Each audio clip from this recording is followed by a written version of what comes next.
What is up, everybody? This is Anime Squad Podcast, episode 77. I'm your host, Omar. And this is David. And this is Josh. And we have a special member returning.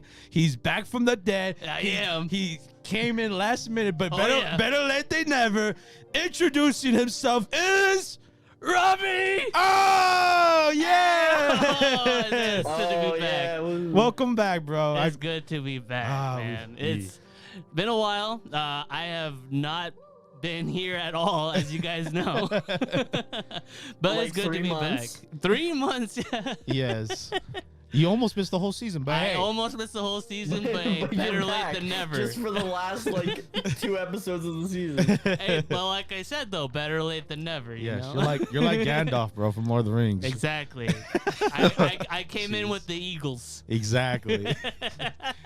And for those people that are new, this is our old host. Yeah. Our OG host. He's been here since the beginning. I have. And unfortunately, he was gone for a while, but now he's back. Yep. As always. And he His hasn't spot been. has been replaced. He hasn't been. Wow. Wow. No one can replace me. No, Robbie still has a home here. He's always known that, and he's also our editor, so he's in the behind the scenes. But I've always been here. He's always been here. I never left technically. He's the one that posts those cringy pictures. Whoa. Yeah, that's his fault. So if you ever look at it and you're like, wow, that's really dumb. That's him. I missed you too, John.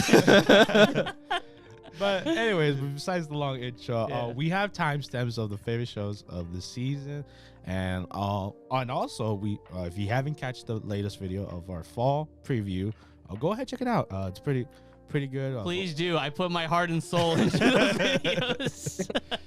Yes, a lot of what we will be coming for the next season will be there, so go ahead, check it out. And if you're also returning, Robbie's back. I am back, yeah. And let's just jump into it. Let's just jump into the show. Let's go. Starting off with How a Realistic Hero Rebuilt the Kingdom, episode 13, the final episode. This didn't feel like a final episode. This felt like a setting up for season 2. But no one wants to watch the season 2. It very much is. I mean, there's definitely like a trend. I mean, obviously I wasn't here for the majority of it, but from all the anime that I had to catch up with and everything like that, it was Realistic Hero was definitely one of them. It was like I agree with Robbie. The tone of most of these animes that wrapped up are setting themselves for second season or next season after. Yeah. And which that being said, it didn't feel like an ending. It felt like, just, hey, this is what's gonna happen. These are the new characters. And honestly didn't care. Yeah, I mean, honestly, I didn't care at all. I was like, second season, cool. Yeah. I'm never gonna watch that. I mean, the thing about Realistic Hero is that it's such a weird place to just end it. Like they could have easily ended it at the last episode 12, because the main conflict with the kingdom or whatever that Soma faced happened in episode 12. After that, then we had the singing competition and all that stuff, and then and then this is basically just a resolution, all of it, and then all of a sudden we get introduced to the whole Chaos Grand Kingdom or whatever. Yeah. It's so funny too. I didn't even realize that this was the Empire until I had to rewind. I'm like, oh, I forgot that was a thing. It's just, I think they said it once. Yeah, they did. Entire season they were like, oh, there's an empire that's close to us, and then they just never elaborate on it. No, they don't need to. Also, can I continue to say, for something called How a Realistic Hero Rebuilt the Kingdom, the anime's not realistic. My man won a war in 2 days. This anime, I mean, it's definitely established that this anime is it's not very realistic in terms of this. No, I don't know, man. I feel like it's realistic in a way. The weird thing is that there's another anime on this list that just ended that feels more realistic. We're gonna get to it, but for a title with that name, it's that's false advertising. I'm just saying. I mean, if you think the realistic part is them, all sitting around talking about their problems, then yeah, I guess that's realistic. Oh man, I love me my Star Wars. This episode itself was just like them going out and with his harem. Yeah. No, you can't just suck Dookie. It was like Clark Kent in disguise glasses. Oh, as the a samurai girl, guy. the Fox girl is his little sister. Yeah, he calls him sister. Big Brother. Okay, it's not a harem. It's funny because I was just talking about like what happened to the rest of the cast of what he recruits, and I was like, "Where's Tomoe, bro? Where she's been?" Yeah, I was literally thinking that too. I was like, what happened to that girl that could talk to demons? That was never used. Oh, yeah. Ever. Yeah. They were like, this is really important. She can talk to demons. This is crazy. This could help us, gain negotiations. And then they just never do anything with that. Josh, you don't understand. It's season 2 setup. Well, I'm not gonna watch season 2 because his name was Duke. We'll get there. We're almost there. Straight Duke. Like Duke of Death? No. But yeah, it's basically we. As you could tell from right now, this episode did not do any justice. And let's just jump into the review, honestly, because I think we're delayed available. Rap first. Yeah, Me first? Yeah, go ahead. Oh man, all right. Yeah, Okay. special guest of honor, lead us off.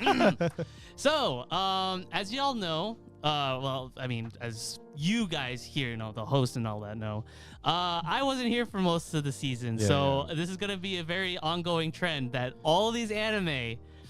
Most of these anime I saw pretty much on rapid fire. Yeah. Realistic Hero is like half of that, basically. I saw the first 5 episodes on pretty much week by week, but then after that I kind of lost interest.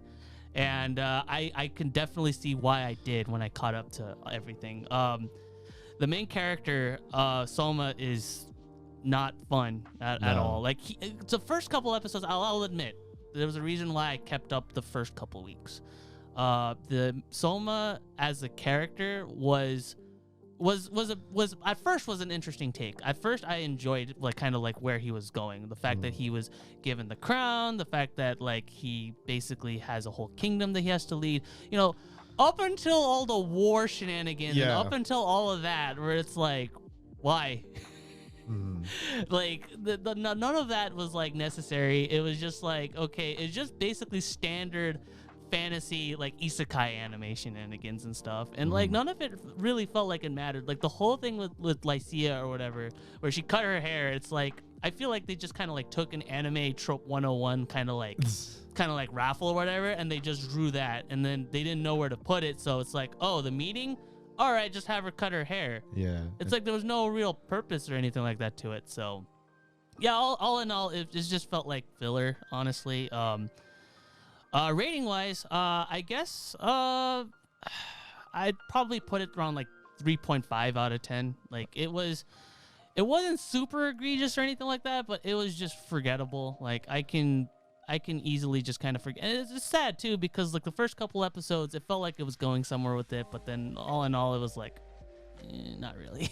Yeah, I mean, just to piggyback off of that, I do agree with you. The beginning had promise because our MC, he comes in with a different mindset. It's hey, I'm a rebuild a kingdom like this. I'm not just gonna be the hero of the story. But then it falls into that trope. It falls into I am the hero of the story, so I'm gonna do everything I can to save everyone that I like. And I'm just bro, this is the point of your title is to be different from the other isekais you're doing. Why did we go back to being just another isekai? Oh, hold on. And one cliche, man.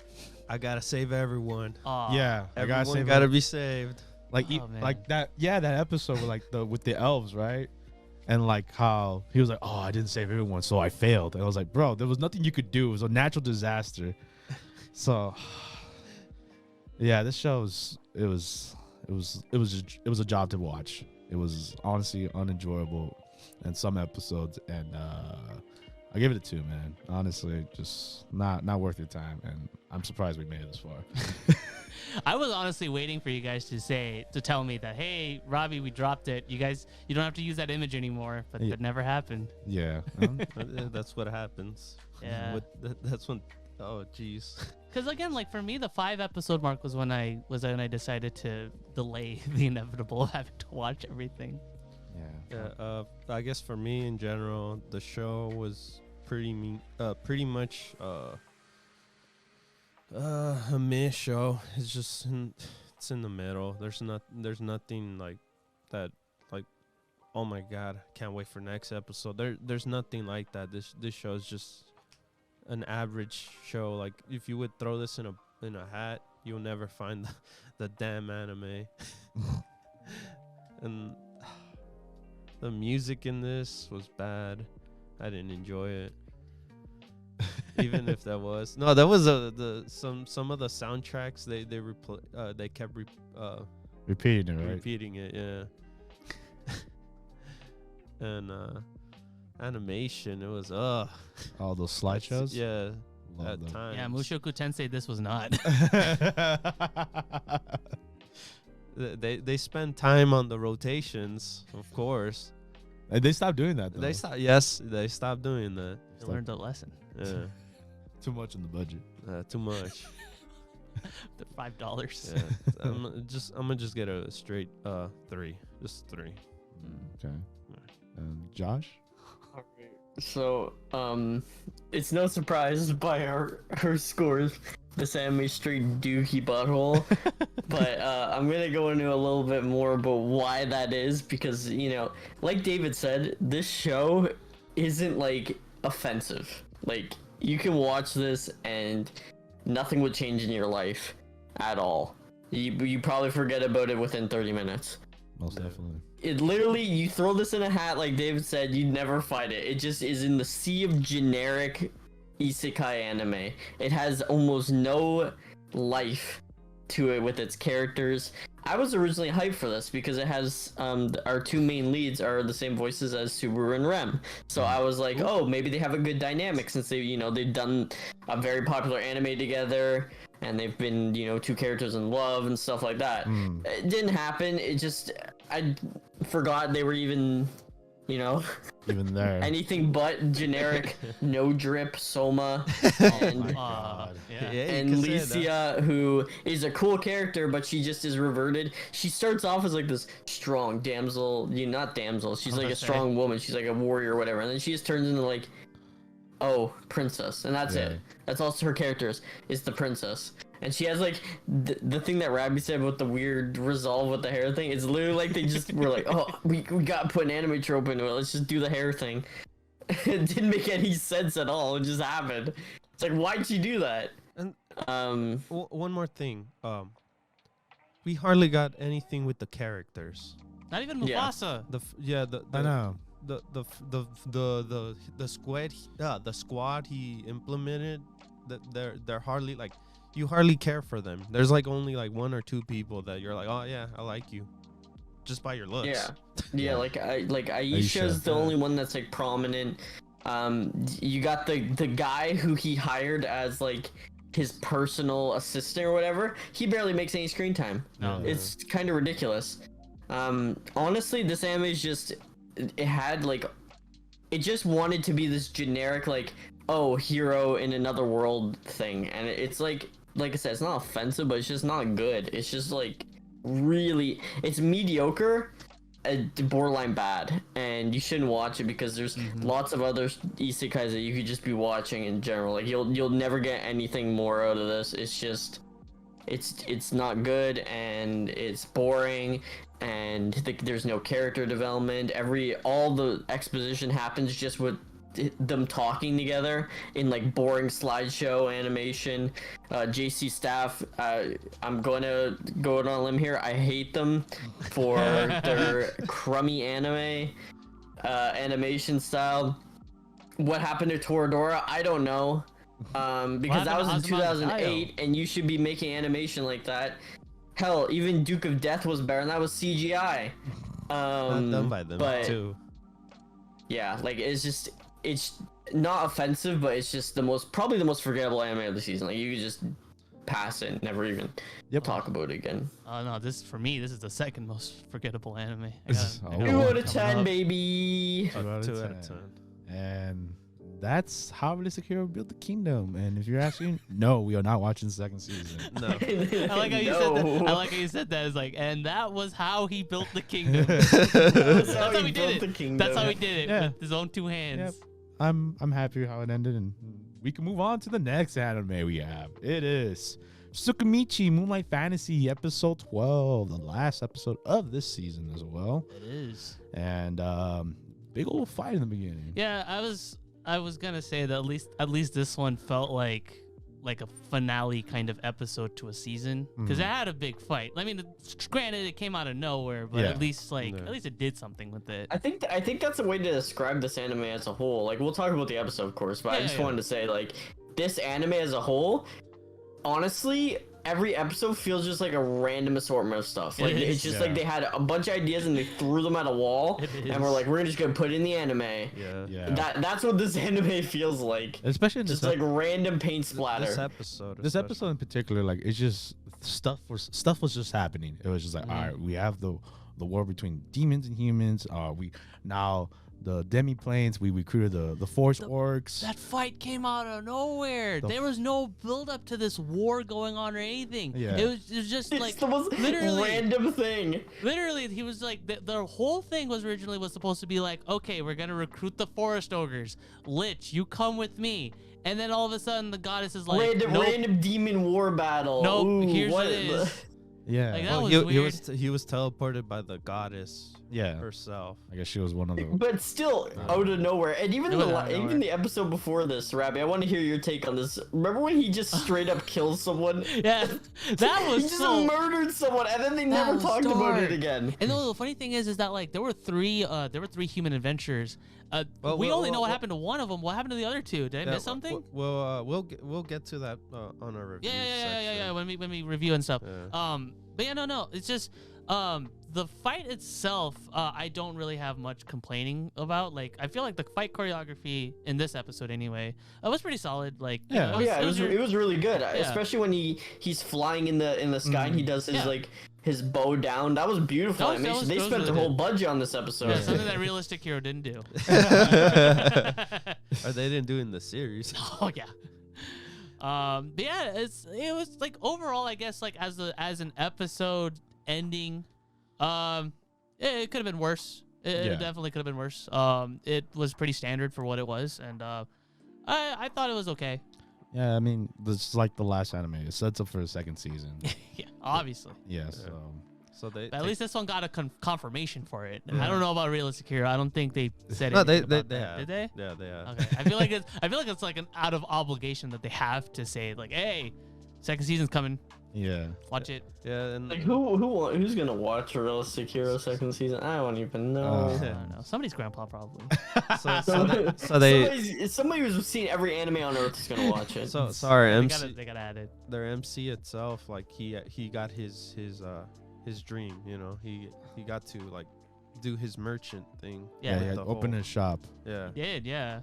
And I like that. Like that little bit was pretty cute in my opinion. Like, I like the fact that you had that one guy that was like, he was getting all of his stuff fixed. Like his blade is like one of the best in the world, and he cuts himself and he uses medicine, but he's like, I still don't like it. And then the cute girl comes in. He's like, oh my god, the Schwallen. Yeah. Oh my god. Forced orc, bro. No, they're Schwallens. I believe it. They're Schwallens, but instead of living in a desert, they live in the forest. The forest. Yeah. Oh lord. Oh, by the way, I was surprised. I was surprised that the master actually survived. The one that the lich was possessing. I thought he died. Oh, he didn't die? No, he was there, I think. Yeah, he was Jay chilling. Yeah, he's like flexing and everything. Yeah, the only one that he killed was the other guy, the one that he sucked his life out of that became a mummy. Yeah. He died, but not the master. Yeah, the random no name that we don't care about. Just like the orc, even though they had a whole funeral and everything. Oh, and then of course the two characters that our MC fought too. They're alive too. Yeah, Sophia and Mitsurugi. Yeah. He got the bad thing. He lost his leg. Lost his leg versus she lost her clothes. Sophia lost her clothes. How is she gonna get out of that situation? Oh lord. I don't understand. But yeah, that was pretty much the whole episode right there. Yeah. And let's just jump into the review of Tsukimichi Moonlight Fantasy. And I guess I'll start off. You want to start? Yeah, I'll start it. this was a show I didn't expect to watch all through. So it was a shock. And other than the other one we reviewed, this one was not that bad. Like, it had its moments of what it wanted to do, and the MC himself, he was very overpowered, but he was trying to find a way to open the shop, and he finally reached that goal. So I'm glad that got resolved. And but other than that, the whole, jumping from this plot to that plot, to this plot to that plot, it kept going and going, and it kept growing and growing to a point where, like, I'm lost, like, in every episode of what we're doing, what is happening. Like, obviously it's not that hard to put things together, but it's just daunting when you're watching the episode, especially in this one where, like, things are just happening. Yeah. And I'm just like, bro, like, this is not how you do this. I was like, know your pace, like, do one plot. Like the last episode that you guys mentioned earlier with, like, our MC goes full edgelord. they spent like the first 10 minutes of that, and after that we don't talk about it. Like, okay, all right, that was that. And but I like the girls. Yeah, the girls are cute. Tomo and Mio. Yeah, they're very cute. And our husbando Lynch. Yeah. Yeah, he's also very cute. Yeah. So with that being said, we'll see when second season comes out. But I don't know. I wouldn't think we would. If the animes are pretty low on, sure. I don't know. Well, my rating is gonna be a 4 out of 10. Right. I guess I'll go next. Okay. 'Cause the thing is that the thing that kills it for me, for this show in particular, what Omar said, of course, too, is the pacing. The pacing in this show is really bad. It's so fast to a point where, like, you're getting so much information within that. You're getting, like Omar said, 3 plots or 2 plots going at simultaneous kind of thing. And you're busy trying to figure out, how is this all happening? Previous podcasts, Josh and Omar are like, what the hell? Why is it still going like this? And it just kept going and going to a point. Like, they do have development on these characters, but it's so fast that there's no, like, I don't connect to it as much. Like, you don't feel sorry for the red hair the red hair sister, I guess. I forgot her name. The childhood friend that's basically the isekai version of that. Yeah. Yeah. But her, the whole prison thing that happened to her, she got over it, and then after that she was just a lost character, I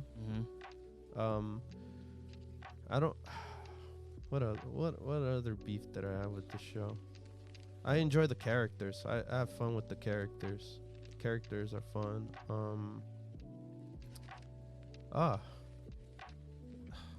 Was there any enemies that I enjoyed here? No.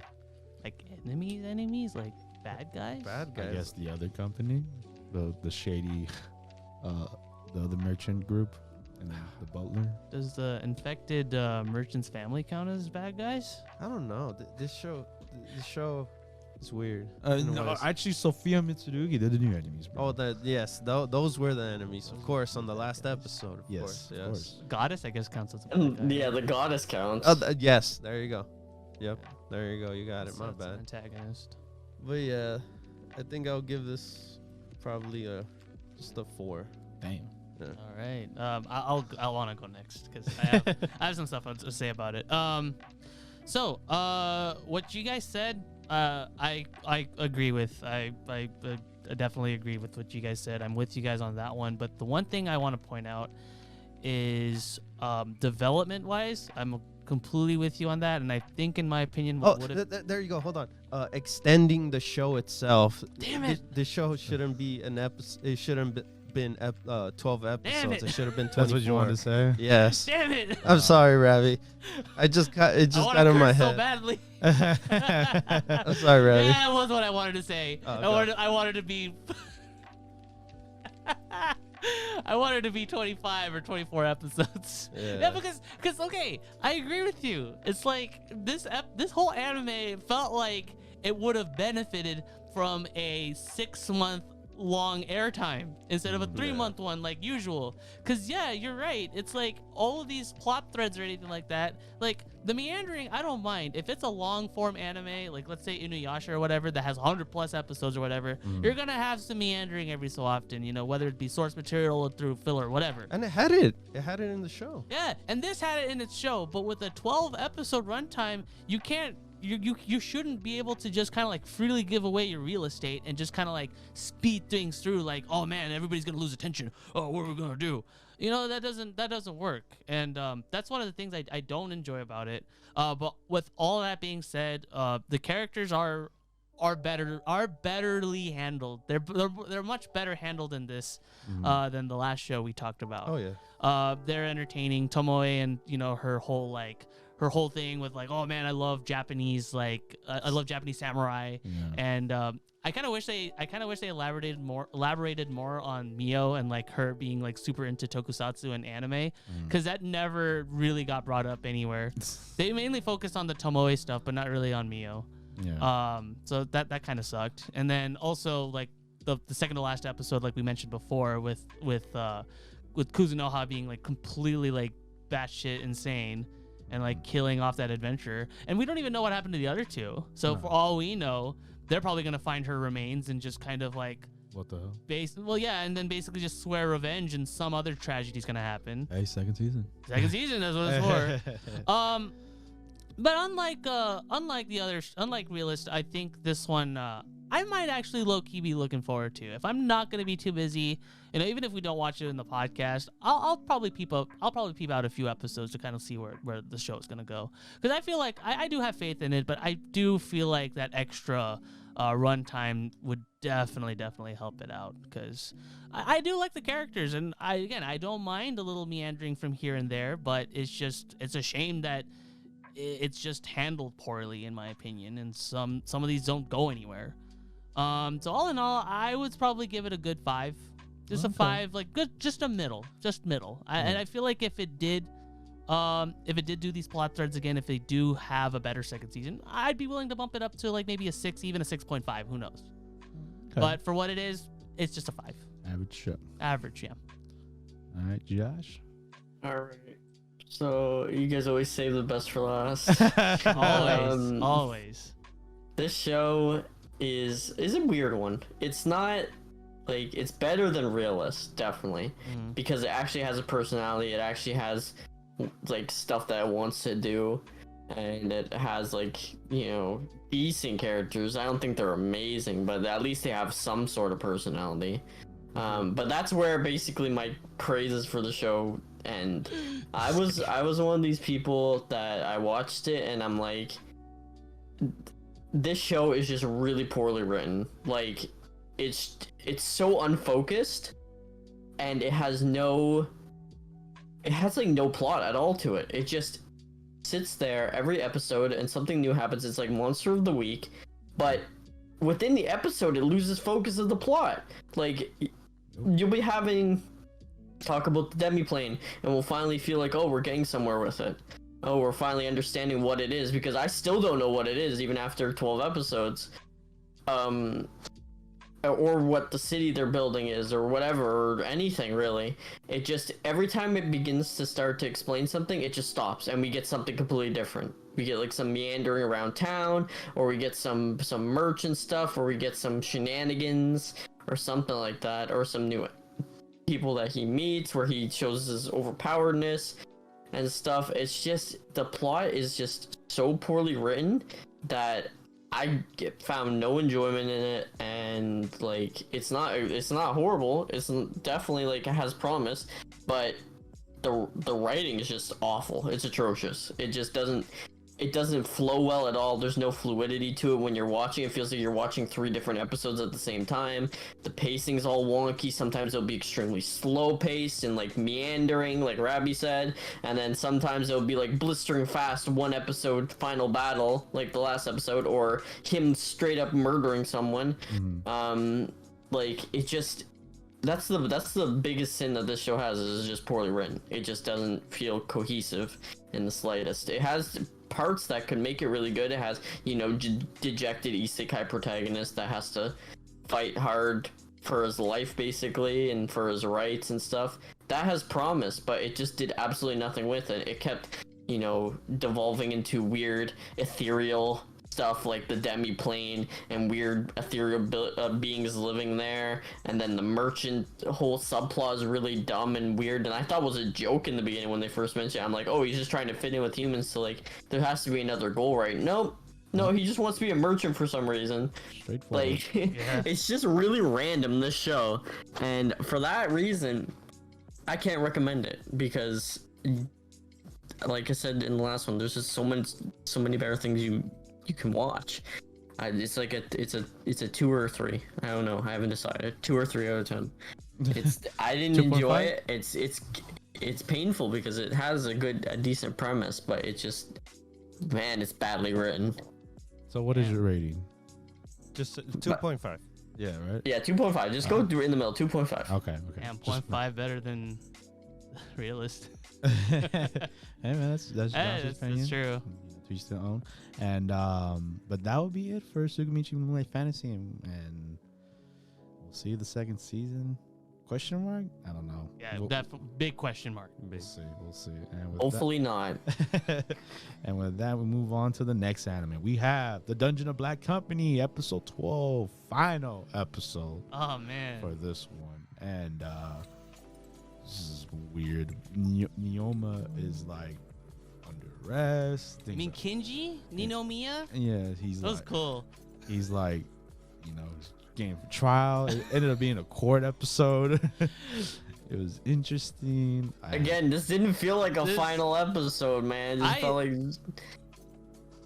it was fun. I enjoyed my time with this episode, man. Oh my god, like when he got arrested and everything like that, I had a feeling something like that was gonna happen, especially with how the last episode set it up and everything. So I guess a little background. This is one of the anime that I actually did watch week by week. Yeah, you kept up. I did actually keep up with this because it gave me, Josh, you might hate me for saying this, but it gave me a big, it actually reminded me a lot like Combatants Will Be Dispatched. But I actually, unlike Josh, I actually enjoyed Combatants Will Be Dispatched a lot. So this was a good thing for me. But I can definitely say that this one I enjoyed more than that one. Because this one felt more complete in a sense. It felt like it didn't feel like a chapter in a much larger scale story. But yeah, anyway, going on to the episode itself, I enjoyed it. I really liked the whole like, oh man, what are we gonna see out of Ninomiya? How is he gonna get out of this? What's his master plan? Which it ends up being. And he had a contingency plan. He went full Batman, and he was like, "Okay, I have a contingency plan just in case this ever happens. Just in case I ever get arrested. Yeah, this is how you can bail me out. Yeah, this is how I do it step by step. Buy all the stocks. Buy the stocks. Get friends. Seduce it from the too. All the main powers of the company. His whole plan. That scene, man. Where the what's his name again? The trap? The trap there. Oh, Belza. Not Belza. Ranga. Ranga. What was the other one? The clerk. Yeah, the clerk. Yeah. Both of them had to seduce. Yeah, and they were there too. They're like, yeah. Yeah, that was. That caught me off guard. I wonder if they know Ranga's a guy. Oh, it don't matter. It don't matter their eyes. It don't matter. That's how you know. That's how you know that they didn't go full all the way. Oh god. If they did, they probably wouldn't have. They probably wouldn't have given them their stocks. Maybe they would have. I don't know. Maybe they would have. You never know. It's 2021. And then the other half was Nioma is going back home. Maybe sort of. And they basically just said, "Nah, fam. You forgot the P." Oh my god. He was on top of the world. The halfway point, he was on top of the world. But then the premonition came to him when he got hit by the P. Oh, Lord. It was clear too. Like he was drinking a lot of water. And yeah, he wanted to go back home, but this is an isekai, man. It is an isekai. Come on, we never want to go back home. even after all the things we've. I want to imagine that the reason why though. I mean, obviously it's the whole like, oh, friendship and everything like that. But if you think about it, Ninomiya made a lot more bank out of this world than he did in his old world. Yeah, the old world was like his old world. It was just all about like those couple hotels, but this one he built a whole ass company. And the thing that's funny is that before he didn't have anyone to trust. Now he has people to trust. That's so true. His business is literally he trusts people here. He won't trust over there no more. Yeah, you don't need to. You don't need to. Yeah. That bit of backstory was actually really helpful, by the way. Like, it wasn't much. Like it was literally just a couple minutes or whatever, but it helped. They didn't, in my opinion, they didn't need to go there, but they did, and they humanized him just a little bit with those little like flashbacks or whatever with whoever he was with and all that. So that was nice. That was weird. Like it was just thrown in there. It was thrown in there. Like I was like, what? What is this about? Like it didn't need to worry about it, man. It's the last episode. Yeah, that's why I'm pissed off. I'm just like, this is the last episode. I wasn't pissed off. I enjoyed it. I was like, you know what? They didn't need to do it, but they did it anyway. Yeah, now he's gonna go conquer the rest of the world. Yeah. Damn right. Be the ruler of Black Company. Yeah. That is how this episode ends. Yep. And let's just give our final thoughts. Can I go first? Of course you can. All right. So. This episode, okay, so by extension of the review of this itself, this episode actually felt really long. Like it was just a regular like standard episode, but I don't know, it felt like a two-parter in a sense for me anyway. From last week? Yeah, well, not just last week, but just this week itself. Because the first half with the whole like, oh, Ninomiya's in court or whatever. Like to me, it felt like it was a whole like hour-long thing. I don't know. It might have been just me, but no, I really enjoyed this anime a lot. Like this anime, I don't know why. I just love like, I just have a thing for main characters that are just scumbags. Like that just kind of like it's being a trend here. They don't have that are like, you don't really care about them all. Like you care about them just enough to see kind of where they go, and like it's mostly like played for comedy. It's played for laughs, and they do get their comeuppance, whenever applicable and whatever. But all in all, like he means well, but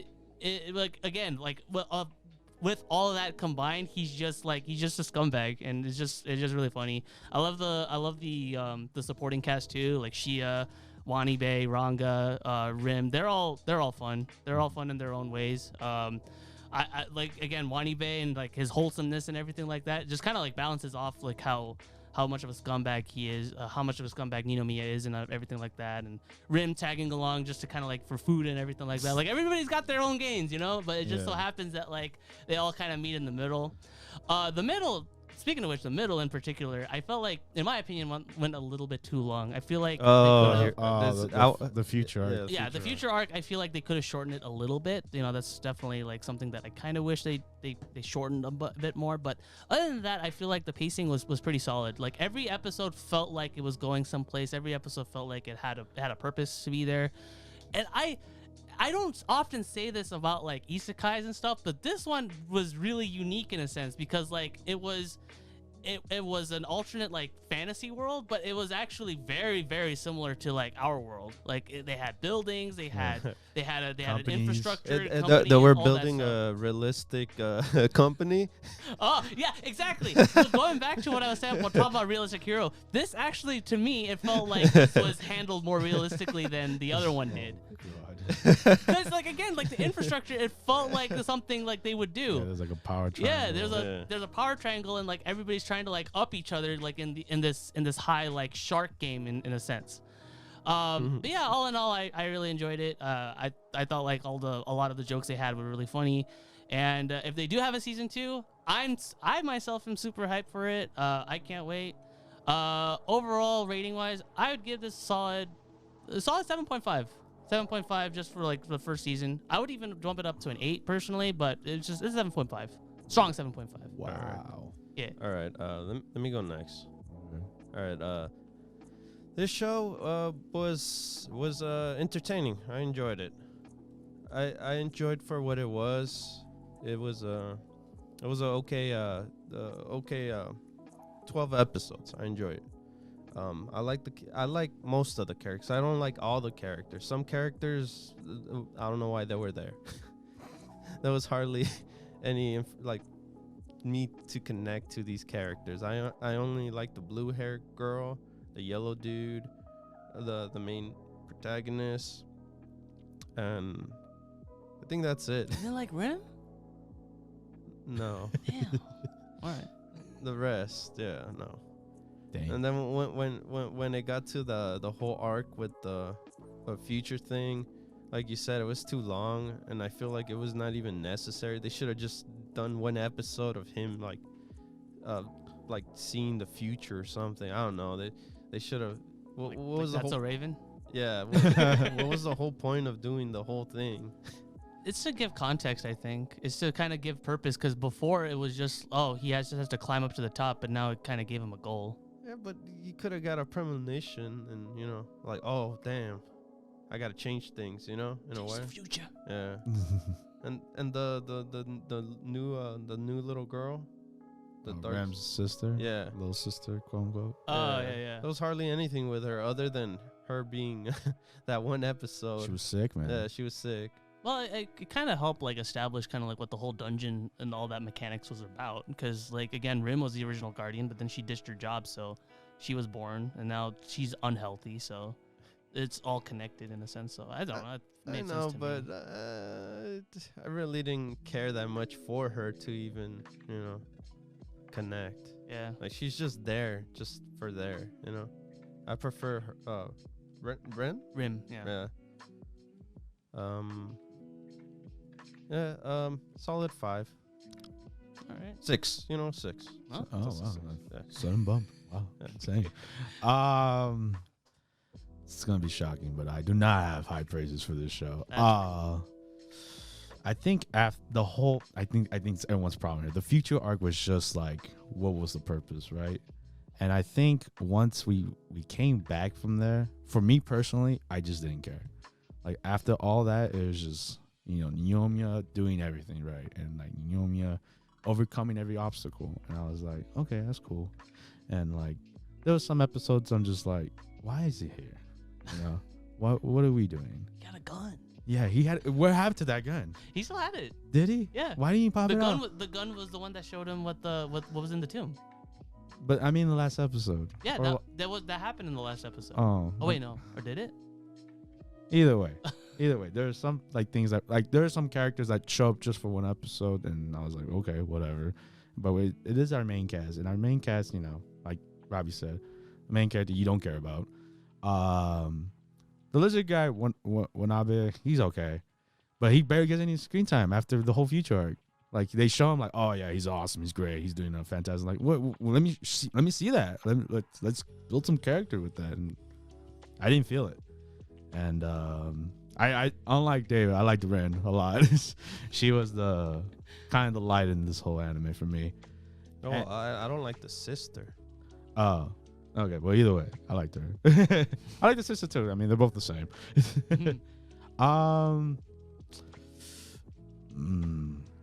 I think my rating would be 4 out of 10. Yeah, it's below average. It's not that bad. I mean, yeah. But am I gonna remember it from 2 weeks from now? Probably not. So. You think I'm gonna remember it 2 weeks from now? Yes. Probably yes. You probably will. Yeah. I will. I really enjoyed it. What about you, Josh? I haven't spoke a lot about it because mostly I don't know. I don't have anything to say about it. Like, I do, but it's just nothing good. This anime is just it's better than the last two. Let's just put it that way. Like, I like it more than I like Tsukimichi and Realist, but that's not saying a lot. Another huge problem with the show is the fact that it's surprisingly really formulaic for a comedy. Like, the formula for the show is basically Ninomiya gets screwed, he finds a way out of it. Ninomiya gets screwed, he finds a way out of it. And it happens over and over and over again. And that, it doesn't really progress. Even in the last episode they did it. He gets arrested and then somehow it's just like, oh yeah, I'm the king now. It's like, dude, where's the standard progression? We're trying to see a guy go from the ground up, but every episode was just the same. It was just he gets screwed and then he finds a way out of it. I forgot to bring that up. He suddenly becomes the CEO and like this big head honcho, but there's no build up to it. We know he has to get to the tombs, but Like they spend a few episodes just messing around with random plot points that don't really matter and random comedic moments. So it just feels like it should have been more strictly comedy and just forego the whole uprooting the government or the capitalist regime or whatever, and instead just have went with pure comedy about it, because that's what it was. It was just a comedy anime. I didn't find it particularly funny. I did most of the time, but I laughed off in a lot of these jokes. It just, the jokes were kind of bad. I mean, like, I didn't find myself laughing at this show. I laughed more at other shows than this one. Like, but I don't know.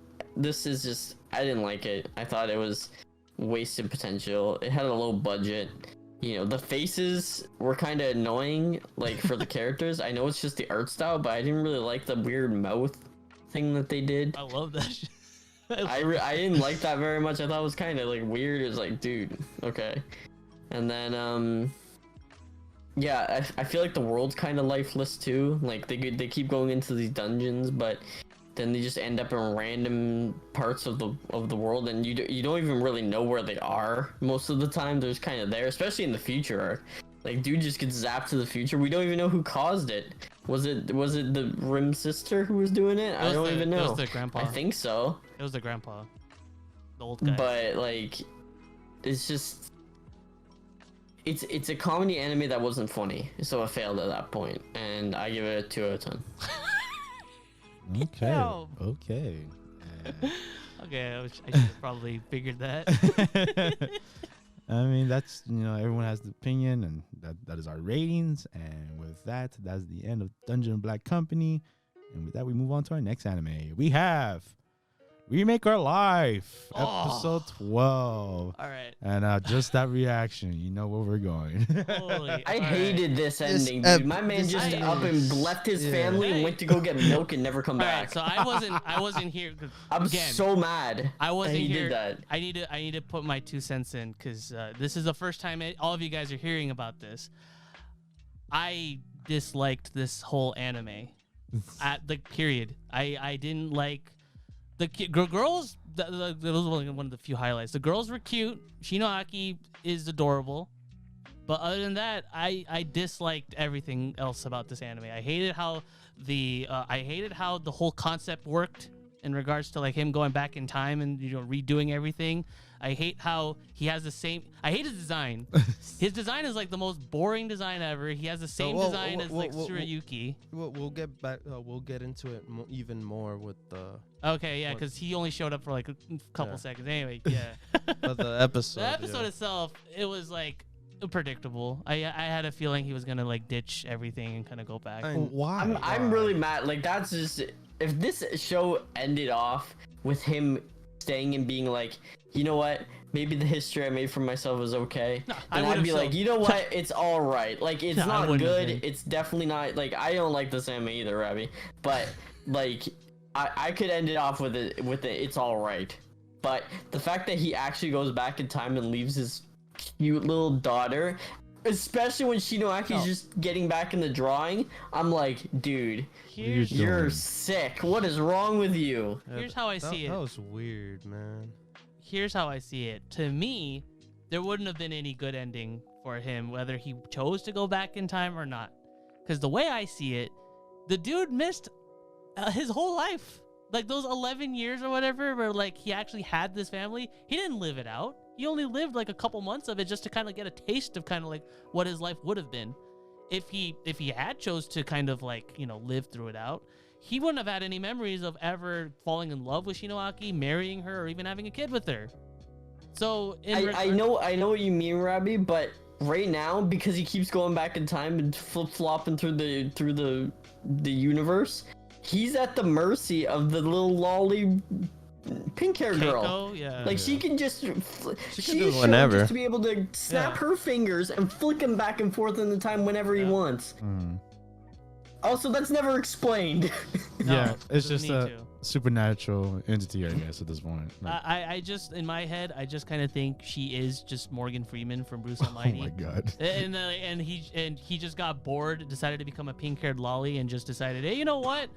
I'm gonna send this dude back so that he could redo his life and see where he takes it. And like, you know, the lesson last episode What was lesson? No, there was couple lessons, and those lessons weren't learned. They weren't used in this episode. He was not supposed to like mess with people's, I guess, routes. That was the whole point going back. He was like, hey, you know, I'm gonna ask for help, but I'm not gonna interfere. I'm not gonna play the god role. I'm gonna let it happen. Mm-hmm. And in this episode, he does the complete opposite. He interferes. He's gonna go talk to that guy that left. Yeah. And I'm just like, why? He's literally doing what Keiko specifically told him, that hey, you should relax. Just focus on your own life. Yeah. Focus on your live own it happiness. out. Yeah. Like you said earlier, live out your life. Like, you don't control your friends. You know, let them be. Those are the choices you make. You could help them. Yeah, sure. But don't go after him Exactly. and look for him at a theater randomly. This whole anime basically goes. The whole premise of this anime is basically, hi, I'm literally the main character, and I can do whatever I want. Hold on. That's literally what the show says too. It's like, hey, you're the MC of the story. Let's go to the ratings. Okay, so can I go first? Because again, I have a lot to say. I think I'm a bit like on like the high, I guess. So I'll go first. Yeah, okay, go ahead. Because the thing is that this show I actually had hope for in the beginning. Like, this is one of the shows I had on my thing, and it was so disappointing. Because the thing is that the girls were awesome. I liked them. I liked the characters. They really connected in a way. The MC was just my issue throughout the beginning. Like, he had no personality at all. He was just the solver. Yeah, he's just a solver. He's just, hey, I'm gonna help you. I have the master plan. I'm gonna save you. Hey, we have no camera. Let's make a slideshow. Yeah, I'll find different other ways. My man needs money. Let's make a doujin game.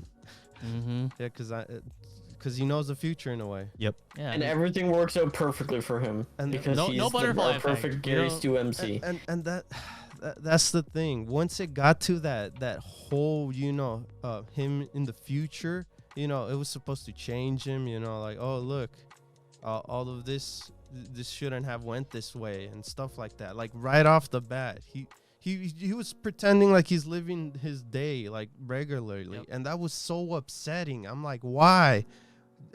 Why do you do this? If you cared about these people, you're supposed to go check on them. You're supposed to go see what they're doing. You know what's a great anime that does it? Tokyo Revengers. Yeah.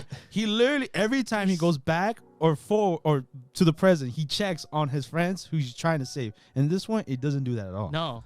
There's so many parallels. I feel like Tokyo Revengers, like, being an anime, being a thing that exists, is severely hurting Remake for Life. Not that it had anything to being a shonen too. Exactly. Yeah. That's wow. Oh, continue, Dave. I'm sorry. But yeah, it was so upsetting too.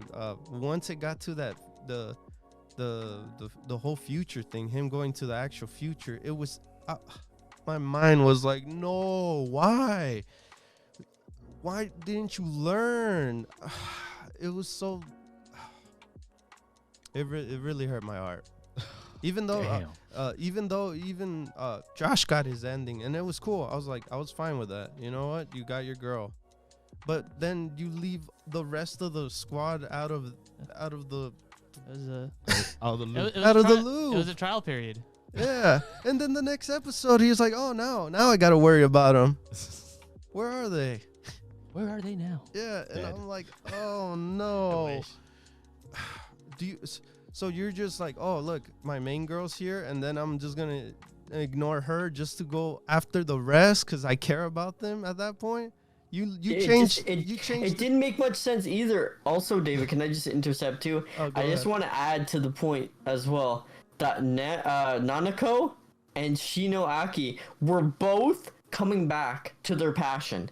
Mm-hmm. He wasn't even doing anything, and they were coming back. Like, Nanako posted a new video. Shinoaki was drawing again. So that makes me think: was he only going back for the guy? Was he gay the whole time?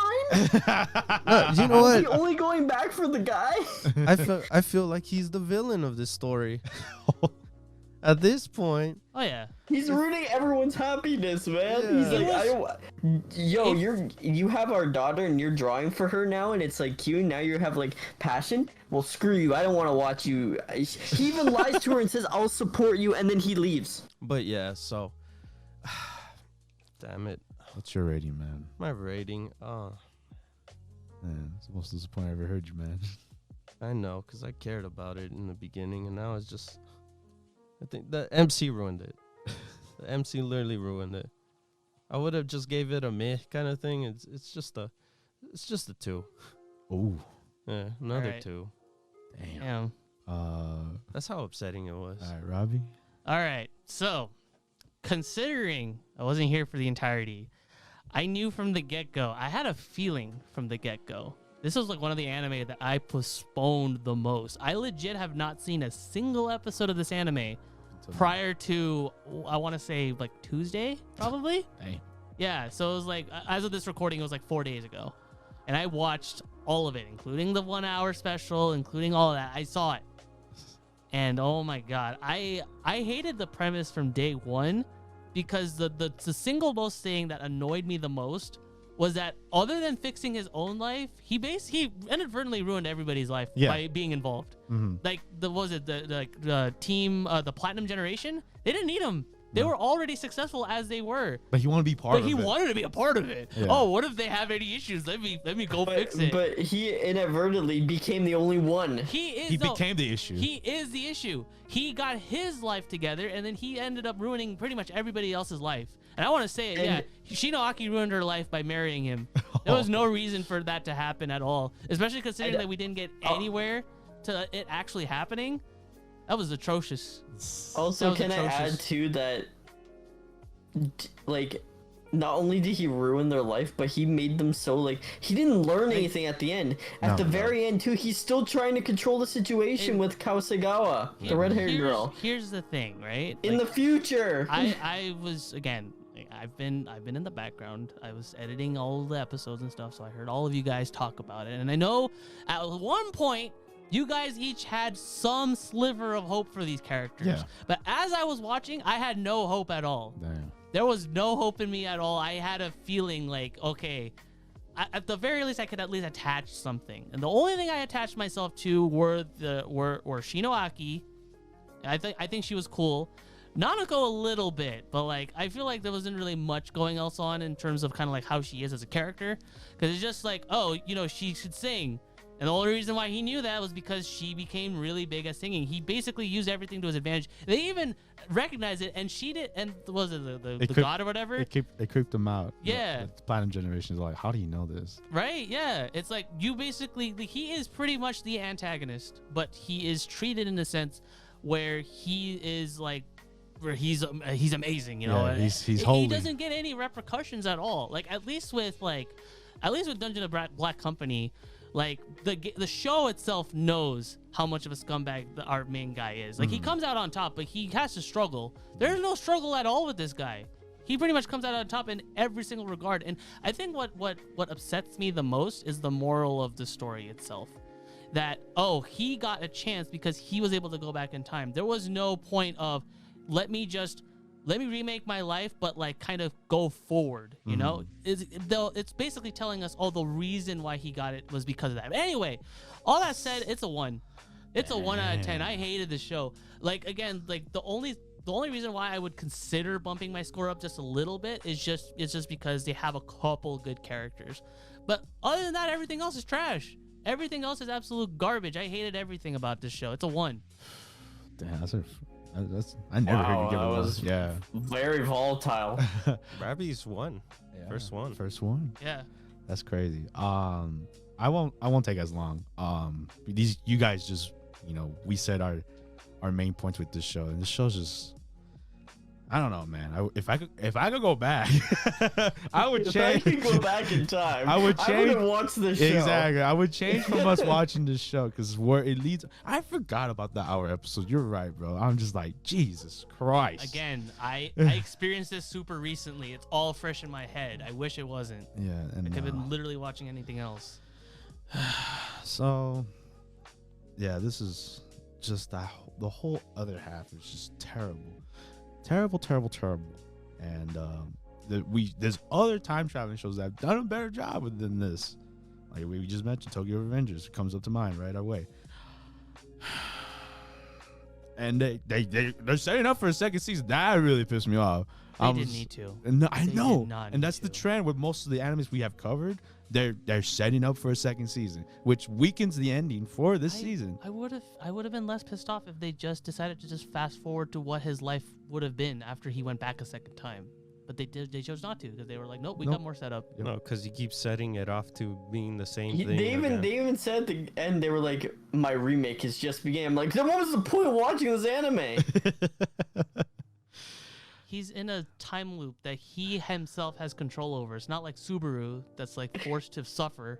Yeah, so... No, he has control over it. He's like, no, I messed up. Hey, lolly pink hair girl, send me back again. Slap me. But either way, my rating's a 3 out of 10, honestly. Too nice. I am, honestly, because the characters, Aki herself, kind of brings it up, and yeah. My rating is similar to Omar's actually, because like I didn't hate this anime as much as like Rabi did, obviously, but it doesn't mean it's good. It's pretty bad. Our MC is atrocious. He's not just like a villainous character, but also like just not a good character in general. He's a Gary Stu typical, I'm perfect at everything I do, look at me, every character loves me, I have a harem of girls who love me, and it's just like, it didn't need that, okay? The only character that brings it up is Aki, and I'll tell you why. Because Aki has, when she talks to our MC, her conversations and her way of speaking is very like, it makes you think. She's got good like her dialogue is always really smart and very thoughtful about life and about stuff like that. So I bring her up as like she's one of the better characters because she actually has a purpose. She makes an impact on our MC, and she's definitely the best character in the show. Even the last minute when she's talking about how she wants to draw again and stuff like that, it's very thoughtful and like a nice conversation. But our MC is a huge scumbag.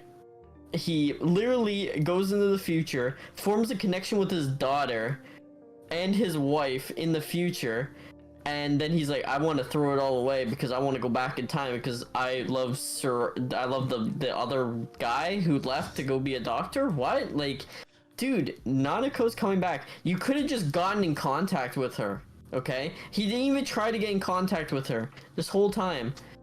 And it's just, he's just like, he makes all the wrong decisions.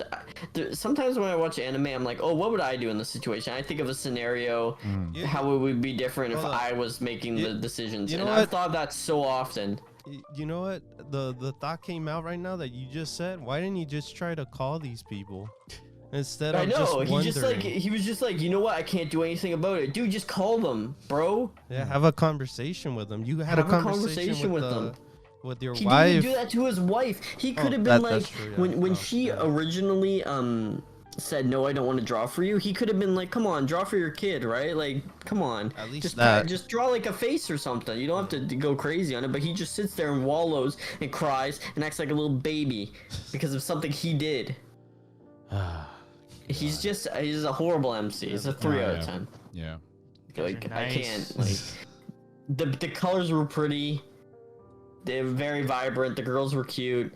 The setting was nice. At least it had a bit of a plot, unlike some of the other shows we watched. Yeah, but either way, the whole rating is do not watch this show. Yeah, don't watch it. Don't watch the second season because I can't stand this man. Don't even look at this show.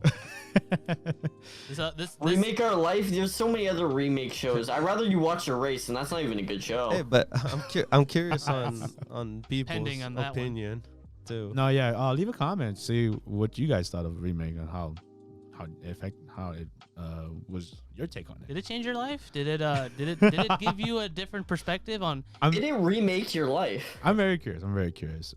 But we finally can stop talking about Remake Our Life and move on to the next anime. Oh man, I know we have a trend of like negative reviews, and hopefully maybe this one could bring it up maybe. I don't know. We'll see. My Hero Academia season 5 episode 25, and it's just. It didn't need to happen. This episode is. This is what we all expected. Yeah, This is what we the predicted. Formula, the regular MHA formula. Yeah. So tried and true. We see what's gonna be next season, and what our classmates were doing while we were watching the villains wreck shop. I love that, and that wasn't. I don't think that was in the manga either, because this is all like new material. Oh my god. Yeah, because they were just pretty much grinding. They were like getting good. A grind set. And what else happened? That's it. The man. Flashbacks. Yes. Again, like usual. We love our flashbacks. Yep. My hero. We gotta see all my give the hair to Deku, right? Like usual. Why? I love when he fist bumps Uraraka. Like that's the best part. It's like this has been 5 seasons, and the biggest development we have with our 2 love interests is a fist bump, baby. I talked about to Omar this. We should get an anime where the MC and the female protagonist get together completely in a shonen. Yeah, right a power away. couple. Yeah, a power couple. Why can't we get a power couple right away? Because it's not self-insert anymore, right? If you don't have a bunch of women that are interested in him. But he has only one. It's because he's hardly around her as much. Because we moved away from that era, man. Like we used to live in that era back in like the 80s and 90s, but after that, it's all about. I didn't live in that era. Maybe you did. I'm like 50 years old. But yeah, this episode was just standard My Hero kind of setup, and let's just jump into the review. Honestly, who wants to go first, guys? I'll go first because I think I have the highest rating. My Hero Academia season 5. I think I liked it a lot than the last season. Yeah, the most of them. Yeah, because after the the season 4 other half, that was terrible. I didn't want to watch that at all. But with the season 5, we start off with the battles with the students, and that could have been done better. But there were some battles I enjoyed, like the Bakugo one, and what was the other one? The first one actually with Froppy and that group. Mm-hmm. That was done well. So, and then visually, My Hero still does a good job. Especially with like when the Endeavor part comes in, that was really cool. Going back to that, the fights, the whole training thing, the one with the pipes on his. Damn, I had the name already. No, I know what you're talking about. But that guy, that scene was pretty good. No, too. yeah, that scene was beautiful. That was beautiful, where animated. He almost breaks the speed of sound. Yeah, kind of like the Flash. Yeah, I think that's Ida. There you go. That's Ida. Only my favorite part of that arc, I guess. Oh, but continue. Sorry. No, yeah. So like we have that arc, and then we have the Endeavor part. We all were really interested. We were really invested, especially with the drama. Like that was some juicy drama. Yeah, they handled it really well. Yeah, and then we have the, with Aizawa Eraserhead and his friend of the past might be the warp thing. I was like, oh okay, dude, we're getting character development, and then we get to the villain arc.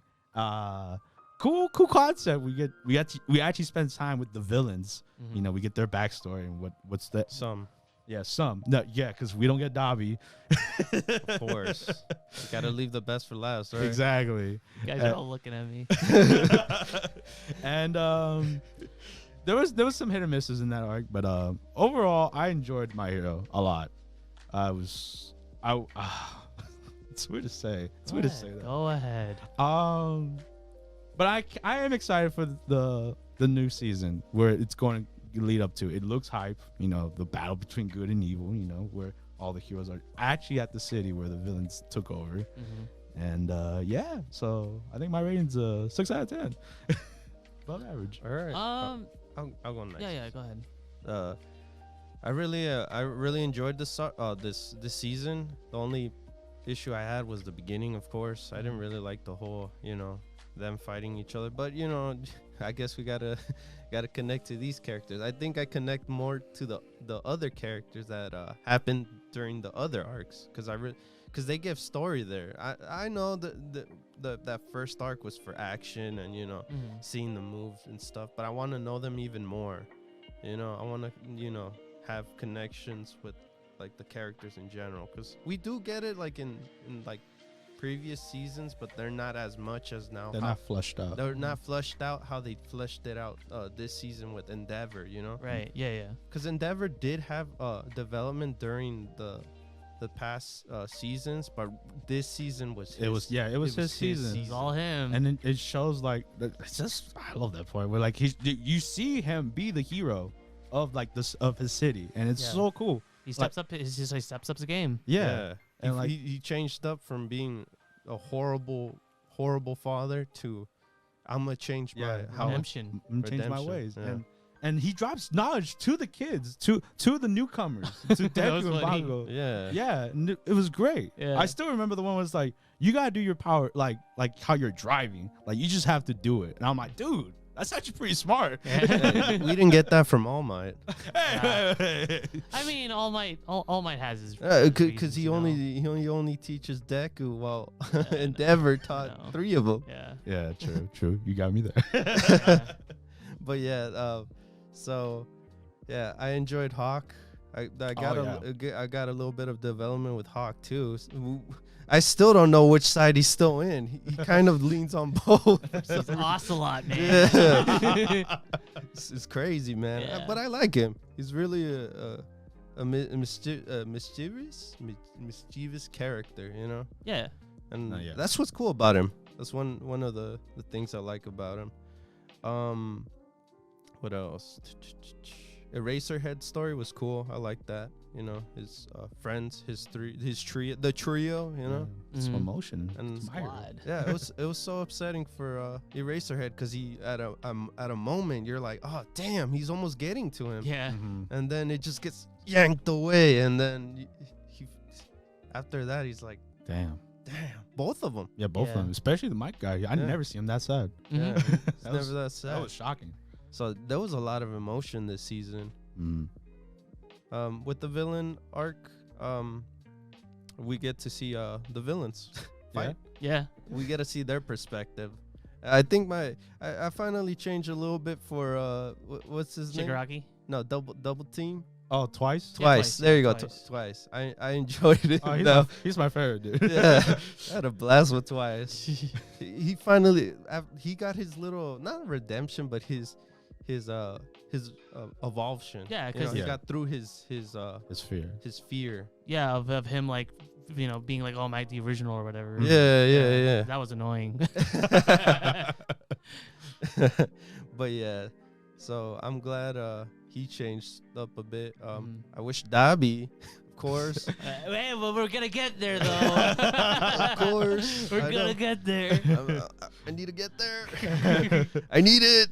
What about Gecko though? Oh jeez. Nobody cares about Gecko. Yeah. Oh, and he's a stain wannabe. But yeah, I love the fights. Like most of the fights were incredible, especially the one with the what's his name? The one that Shigaraki, yeah. Oh, Redestroyo? Redestroyo? Yeah, that scene was cool. Yeah, I like that. Fight. And then it kind of ended off defeat since he got rid of his feet.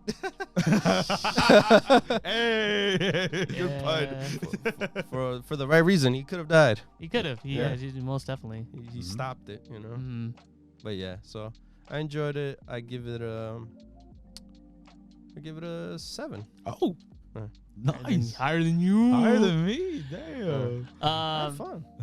Yeah, for me, there's not really much else to add other than the fact that the first half I didn't really mind that much because if there's one thing that I don't know, me personally, I kind of wish a lot of shonen did was, you know, what if matchups, you know? Like I always wondered like, hey, you know, what if Dragon Ball Z, what if like Vegeta fought Piccolo, you know? Like there's stuff that you don't ever get to see in a lot of shows. And, you know, despite the fact that it might be like, oh, you know, they're not doing anything with it. My Hero at the very least gives you that. You get that feeling that, okay, whatever matchup you might be thinking of that would work, they do here. Yeah. You know, in some shape or fashion. Like even if it's like a one-on-one or if it's like a group, you know, you get to see it happen. That's something that I don't think I can ever say that My Hero is bad at, is that they give you matchups. And I'm 110% with you guys on that one. The Endeavor, like, you know, character development and everything like that is fantastic, phenomenal. The family stuff, addressing kind of like how how he was a horrible father. Like the fact that he owns up to everything that he's trying to do, and maybe he's not going to be the best at like trying to fix it, but that is some really powerful stuff. Yeah, and I like the fact that he even says like, oh, even though you don't to his son, like you don't have to forgive me, but like I'm still gonna be here for you. Right. And I mean, honestly, this is one of those things where I wish I didn't read the manga beforehand. I know I almost never think this, because when I remember reading about the villains and stuff, and like reading Shigaraki's backstory, like that legit, like it made me emotional. No, yeah, like, man. Seeing kind of what happened to him and seeing it animated, it hurts just as much. It hurts just as much. It's like all the deaths that happen in like something like JoJo or something like that. It's like, oh man, it gets me. But yeah, like overall, I think I'm with David on this one. I want to also give this one a 7 as well. Oh my god. Yeah, this one was a really enjoyable like season. Like again, there were some kind of, again, the way I took it with the fights in the first half. Again, looking back, and this is more like a retrospective kind of like looking back on it. Again, it adds kind of like some not major conflict or anything like that, but it adds like matchups or anything like that. Yeah. If you're into shonen fights and you want to see these people with superpowers duke it out, then that first half is for you. Yeah. Plus, I forgot to mention, we get to see Class B do something. Exactly. Yeah. And like that's something that we don't get to see as often, but at the very least, the story at least attempts to keep them relevant. Yeah. At least other shonens, they even though they forget their characters, My Hero at least remembers that, hey, we got Class B. Yeah, we got Class B. And don't forget about Class A. Exactly. Oh, yeah, no. We're never going to forget about Class A. Yeah. Josh? So I'm not that kind. Not as kind as David and Robbie. This show, I'm not a shonen fan. So the first half didn't appeal to me in the slightest. I just thought it was boring and I wanted to drop it. Like, obviously I had to watch it for the podcast and for you guys, but I wanted desperately to be like, I don't want to watch this anymore. Honestly, watching it one episode a week helped me get through it, because before I watched 4 seasons back to back to back, and that was misery. But yeah, the first half of the show is atrocious in my opinion. 1 out of 10. It's just awful. There's nothing in there. But then we get to the Endeavor arc, and the Endeavor arc redeemed the show in such an incredible way. I couldn't believe it when I was watching. I was like, wow, this is actually really good, because they actually get into what we all wanted: character development. We don't have that with Deku or anybody really, but with Endeavor, he has fantastic character development. He's gone from a man who is prideful and only wanted to be number 1 at the cost of his own family to someone who just wants to like be with his family now and knows the place that he's in life and knows that he can't repair what happened and stuff like that. It's really awesome to see. And then we get the villains, and that started off really good too. We got to see a little bit of Toga's backstory. We got to see, Twice's backstory, which was awesome. He's a great character. We got to see even Gecko's backstory of him being a NEET. Good stuff, right? Good stuff. It's great. And then we focus on Shigaraki again. That's where the anime kind of takes a dive, because Shigaraki is Supreme Edgelord 5000. If he was on Twitter, he would have X's in his name. The man is the ultimate edgelord, and really his backstory didn't hit because he's just a villain. And to make me try to have sympathy because he was, his daddy didn't like heroes. You killed your whole family. And I know you didn't mean to do it, but your quirk is literally the devil's quirk, pretty much. Like, you were born to be a villain. He's the dick of death. He is, yeah. So, like, but he's smarter. He's also his character design is kind of just it's not that great. It's lame. It's boring. Just generic bad guy character design. So that's where it kind of took a dive for me. My Hero Academia, I have a weird relationship with My Hero Academia. There's some parts that I'm like, wow, this is really good. I hope they keep this up, but they never do. It's like, it keeps teasing me, and then it just goes back and just punches me in the face. And I have a very abusive relationship with My Hero Academia. And I don't really like that. 4 out of 10.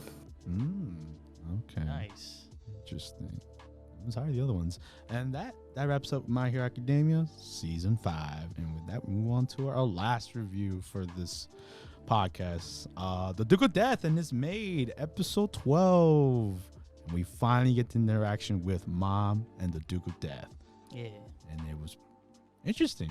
Horrible. That's pretty cool. She's an a-hole. I mean, but at least he stands up for himself. Yeah, that was really powerful. Oh man, that ending though. Yeah, man, like how he confessed, everything to his family, basically. At that point, he didn't care. Yeah. I was like, oh damn, that's some big balls right there.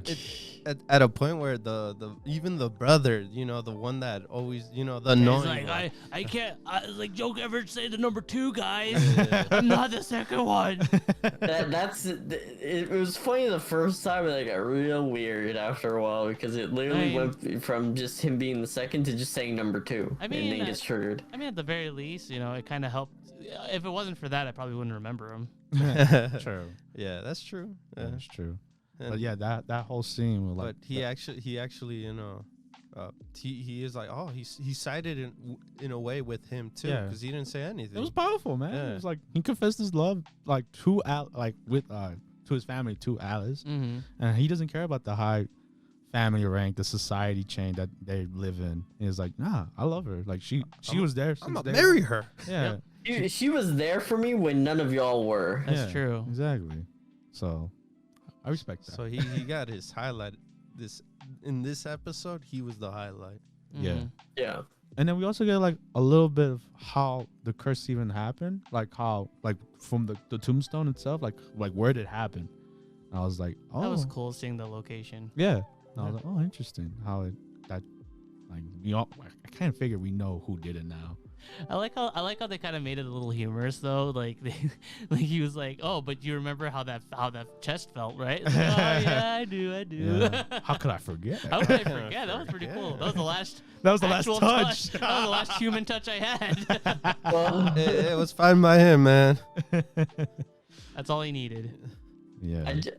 I also liked how they showed Viola kind of being like, I envy you because being here is kind of like a prison. Yeah. Like he always says, I'm not with my family, like this sucks, right, and stuff like that. But she's trapped just as much. Her and her brother Walter are trapped just as much because she can't do anything now. She can't even dress the way she wants to dress. Yeah, her mother's just an overbearing asshole. And he witnesses it too. That scene where they were outside in the snow of the tombstone. Yeah, she pretty much the mom pretty much came out and said, yeah, you what are you doing, like playing with him? Come inside. Away. Yeah, 6 feet away. Yeah, stay social away distance.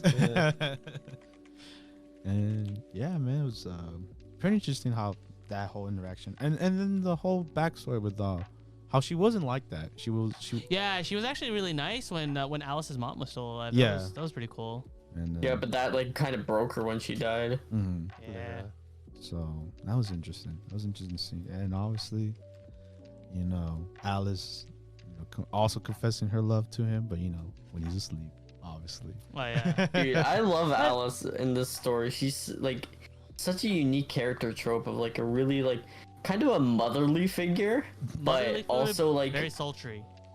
Very sultry and also very like playful as well. Like we don't see that very often. I love this anime because we don't see open romantic interest in each other very often in anime. Like these two are blatantly interested in each other and they flirt all the time. And we don't see that in anime. Usually it's just like, dense MC trope where he doesn't know what's going on. Horimiya was pretty open though. Yeah, cough villainous. But Horimiya was way more genuine about it though. Thankfully. No, but this one as well too, man. It really you can see it even with Alice herself too. At points when she teases him a lot, she in a way it is embarrassing in her own way too. Because she's like, I kind of pushed it too far. Yeah. Mm-hmm. And that was the episode. Let's just jump into the review. I feel like do you want me to go first? Oh, sure, go ahead, man. I haven't said much at all because I kind of want to wait until we were done because I'll be honest, I kind of forgot. Well, I mean, I remember what happened in the last episode, but I didn't want to like get it confused because this was also another anime that I didn't keep up with week by week. Mm-hmm. I saw the first episode way back when the first episode came out, and I did not watch it at all until recently. So I saw 2 all the way till 12. So a little bit of the details is like kind of jumbled up between episodes. But overall, now that we're just talking about the episode, it's the anime itself. David, Josh, don't kill me, please. I remember you guys praising the show. I enjoyed I like the anime. I really do. But, man. Was that bud? What? It was boring. Oh. It was boring. Ooh.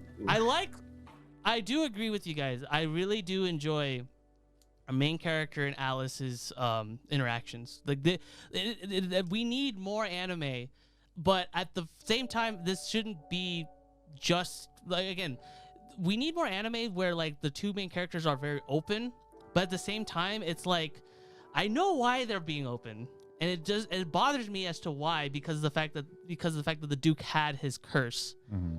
And given the fact that the show's concept didn't include that curse, they wouldn't be as open with each other. That's kind of what goes on in my head. Because most anime has some kind of, they don't have a reason as to why the main character doesn't actively pursue the love interest. What if it's the flipperoonie? That would be great. No, that would be great. If they didn't have any reason as to why it is like that, then that would be great. But as far as I'm concerned and stuff like that, like, it's great. I do enjoy the genuine moments and stuff, but it felt, to me, it felt a little bit more on the boring side. It is not a bad thing. I want 110% say it's my fault. Okay, it might be because of the fact that I binged this anime. Maybe I shouldn't have. Maybe my opinion would be kind of improved on it. I could see why, because some of the episodes, they kind of blend together. They do blend together. And like, in terms of kind of like what's going on, like, I know the main goal is for the main character. I don't even remember his name. Does he have a name? No, it's the Duke. His name is just Duke. His name is just Duke? Yeah. Okay. Yeah. Bocchan. Right.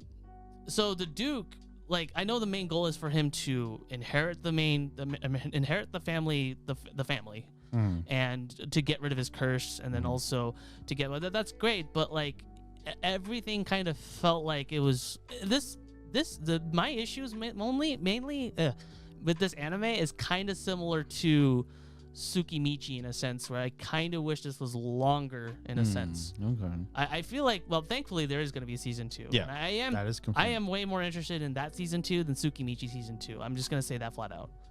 But I kind of wish there's more stuff going on with it. Okay, I don't want to talk about it anymore. I want to hear you guys say it. Rating wise, it's like a 6 out of 10. Yeah, 6. I'll keep it a 6 out of 10. Okay. I guess I'll jump in.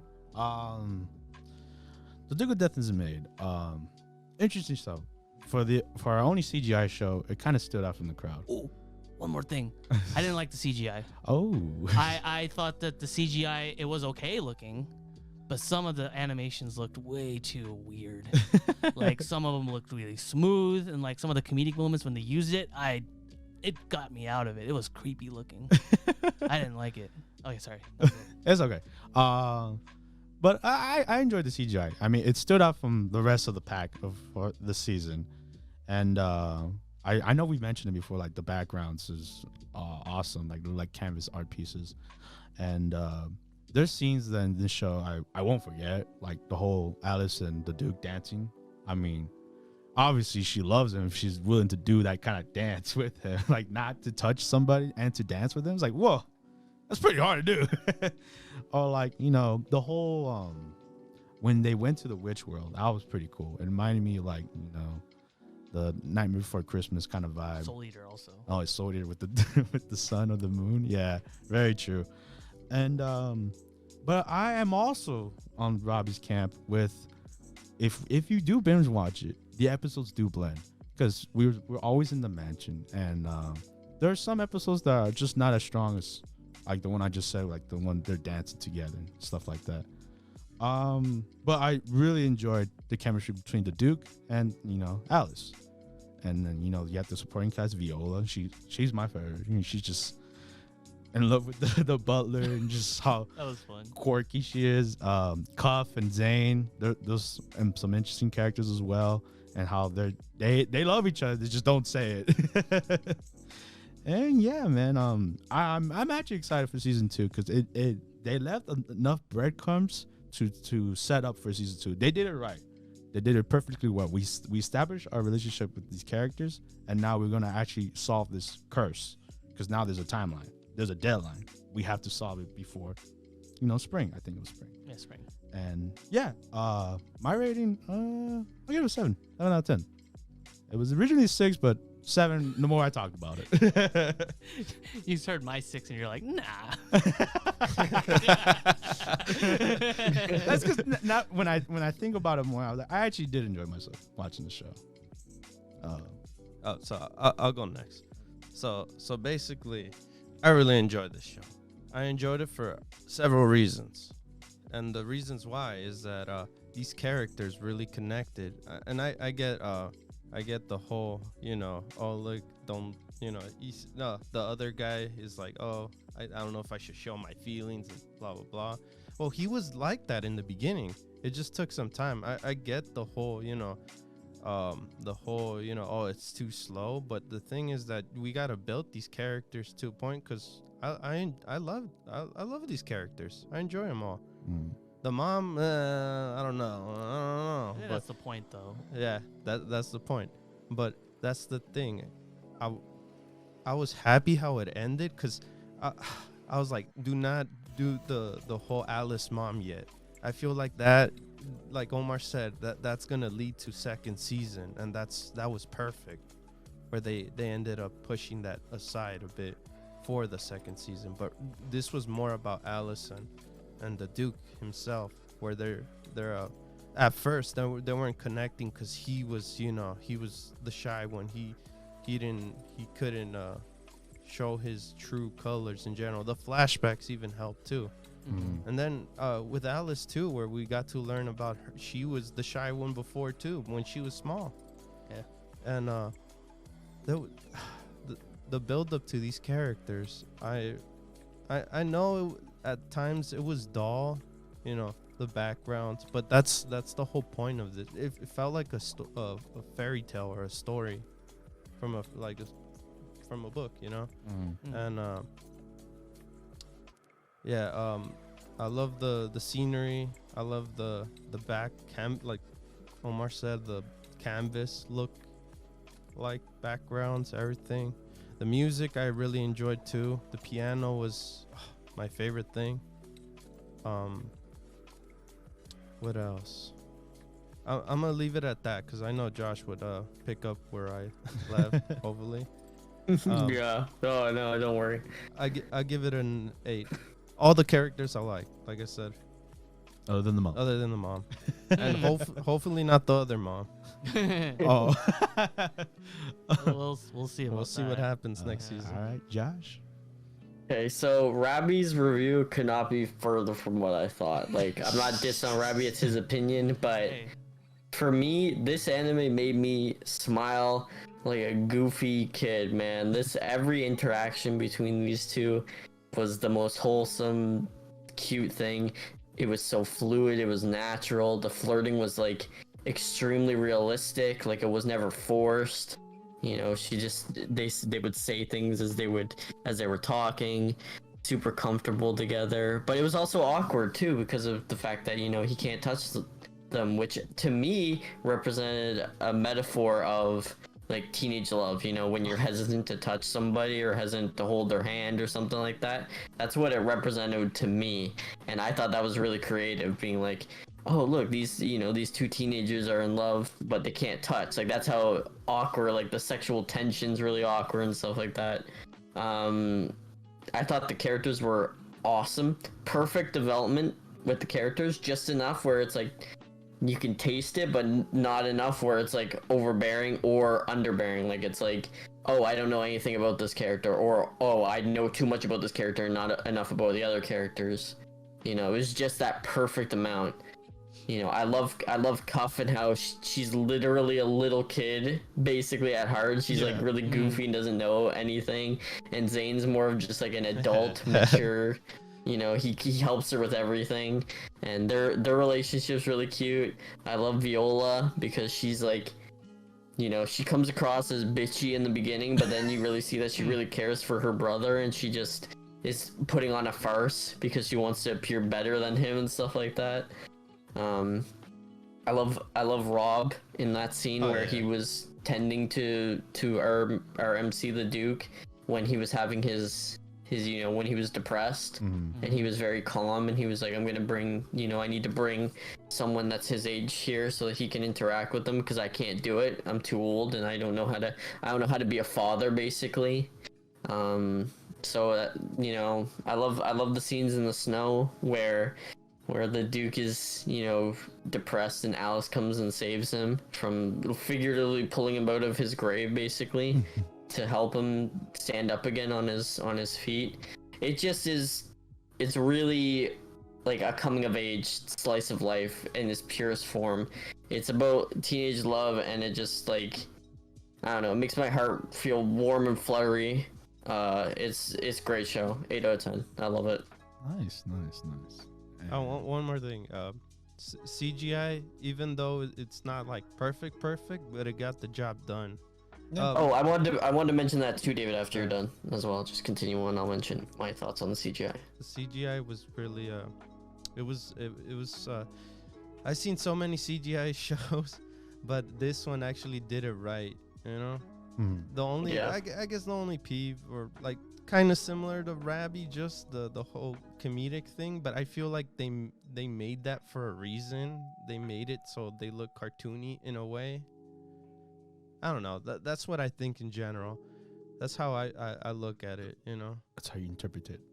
Yeah, I'm in the same boat as that. I actually thought the CGI was awesome. I thought it looked great at all times, even during the cartoony moments. Like, I thought it was just creatively done. I love how they didn't go very realistic with the character designs. And that's what makes the CG work. They made them kind of cartoony and then added the CG elements. But all in all, the animation for CG is amazing. It's super fluid. It's got, great vibrant colors to it. It's got, great movement. Most CG looks stiff as hell with the movement, and it looks like they're robots walking around, but this one actually has really fluid motion and really fluid, like, especially when the characters hold their hand out and it comes out like really naturally and stuff. I thought it was really good. And this anime is made by JC staff, and I complained about them. No, Realistic Hero. It's not by them. Well, they didn't do the CGI. It's under their umbrella. It's their CGI animation branch. Okay. All right. But because they made High Score Girl as well. All right. So it's by JC staff, but it's under a different branch than their normal animation. Honestly, I prefer the CGI over their normal animation. Like, seriously, this looks awesome compared to Realistic Hero. But yeah, I love this show, frankly, and I can see why people would get bored with it, but this show just made me, I'm a sucker for romance.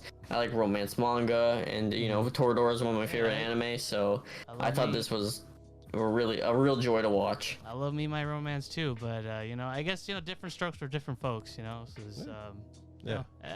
can't please everybody. I mean, it's just our opinions. Yeah, it's our and opinions. at the end of the day, it's just our opinions, and we want to hear your guys' opinions. Let us know in the comments.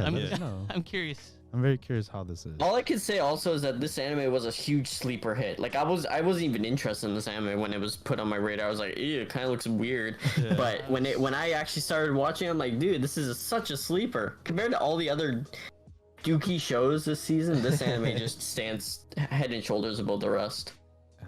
All right. For some people. All right, and with that, Robbie, I'll fight you. In California.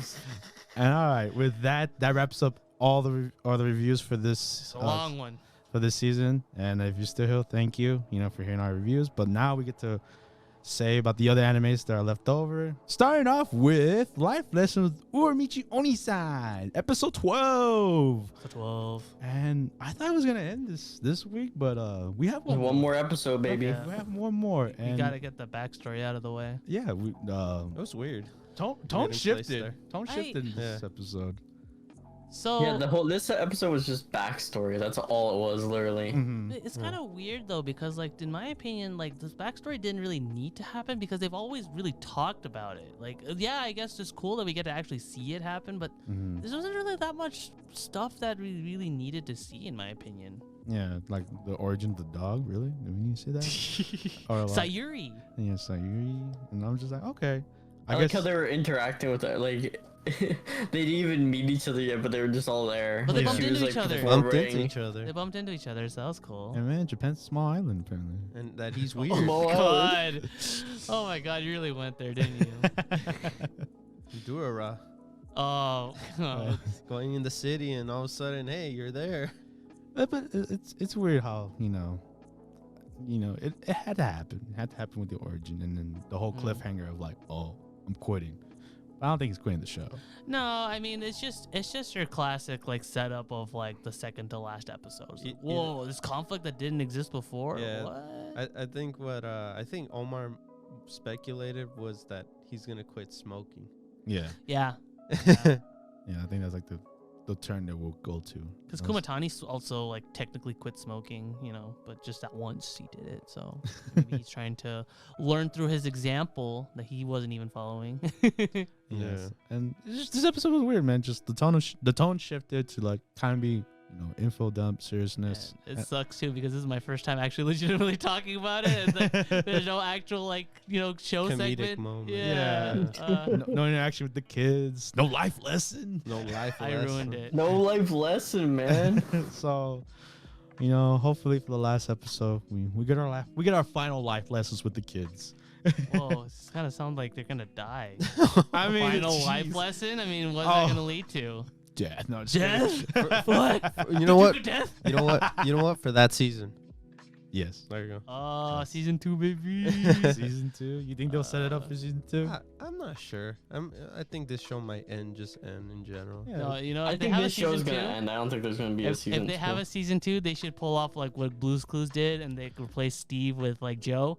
They should replace Uramichi with like Iketeru Oniisan.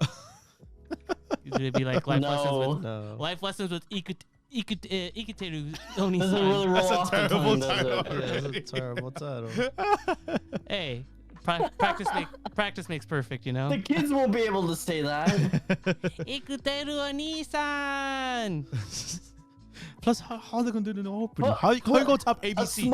A small Japanese child just joined our podcast. DEF.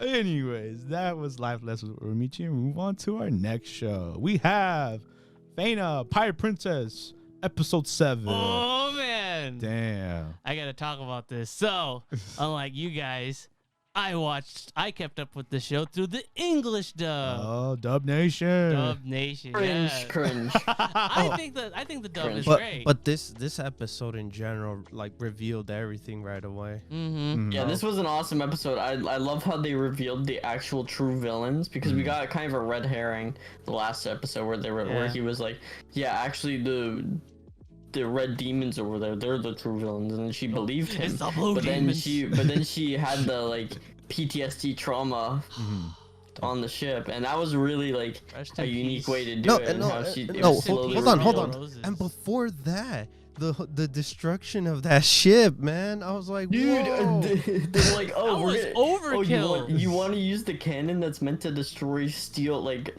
brick walls? He's like, yeah. Let's do it. Glass ass, and that poor pirate ship just gets decimated. And the tan girl that had a thing for one of the twins, like, we're not gonna be able to see what happens afterward, because I felt like they were definitely hinting at that.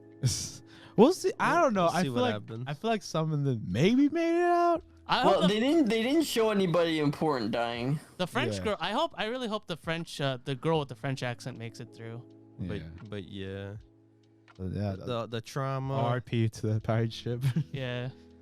Absolutely decimated, just like a bomb, nuclear explosion. Also, I'll definitely say this that Abel a little bit creepy. No, very creepy. Very very creepy. Bit of a psychopath. He's a psychopath. Yeah, when he's like, oh, I loved your mother so much. It's I like, wonder if she loved me. Like, what? Excuse me. And he was like, what, like 5 or something? Yeah, it's like What? my memory of her is going away. What do I do? And then he straight out told her, "It's you." Yeah, Yeah. like, you remind me of your mom. Yeah. Legitimately. Like, oh, okay. That's Like, not weird. Like, But- wait, He's creepy with them too. He's like, don't damage my property. Yeah. He's like, Yeah. when they like beat her up a little bit. so that's why in hindsight in the first episode it was kind of a good thing that Fena was able to escape when she did. Yeah, Oh, most definitely. I'm glad she escaped, and you know we reunite with our Goblin Squad. Yeah. And you know we have it started off with like them like deciding like, hey, we should go save our boy, man. He's like, we keep thinking about him, and he's not gonna make it. I'm really glad that Shitan He's came not through. gonna make it. Yeah. Yeah, and it was cool too, cause it was a one thing. They weren't like, oh, I'm gonna go tall, you know, the other guys. They all thought of it. Yeah. Yeah. So they just It was, come it out was as- literally just Shitan, and for good reason too, because they sent like apparently the super dude named K Yeah. over. Yeah. So I'm like, oh shoot, wonder what's He, gonna happen. he looks cool, so Yeah. we'll see when he shows up. So I might Because might be K is Shitan's brother, right? Mhm. That's why From what he's they like, said, yeah. yo, we Cousin, should. I think. Hmm? I thought it was cousin. Was it cousin brother? Yeah, Ah. I didn't think it was brother. I thought it was cousin. related. Yeah, They're They're related. related. Yeah, But they're they- related. He knows his power and stuff Yeah. like that, so he's like, yeah, we gotta go back. And but this time it's like, yo, Fena's part of the crew, man. Yep. We gotta go save her. Well, the crew convinced them pretty much at the end. Yeah, man, that bow. Shit. That bow, yo. And they got there in the nick of time, man. Well, not a tie. Of course, our dude gets blasted in the back Oh yeah. If only they showed up a little bit a earlier. little bit earlier, A man. little bit earlier. I think Yukimaru's gonna pull through. I'm pretty sure. I mean, he's They banged. can't let our boy die. Yeah, He's banged up though. he got shot twice. Yeah. It's okay, they got a medic. Tsubaki's got it, right? The dog is there for moral support. He'll pull through, guys.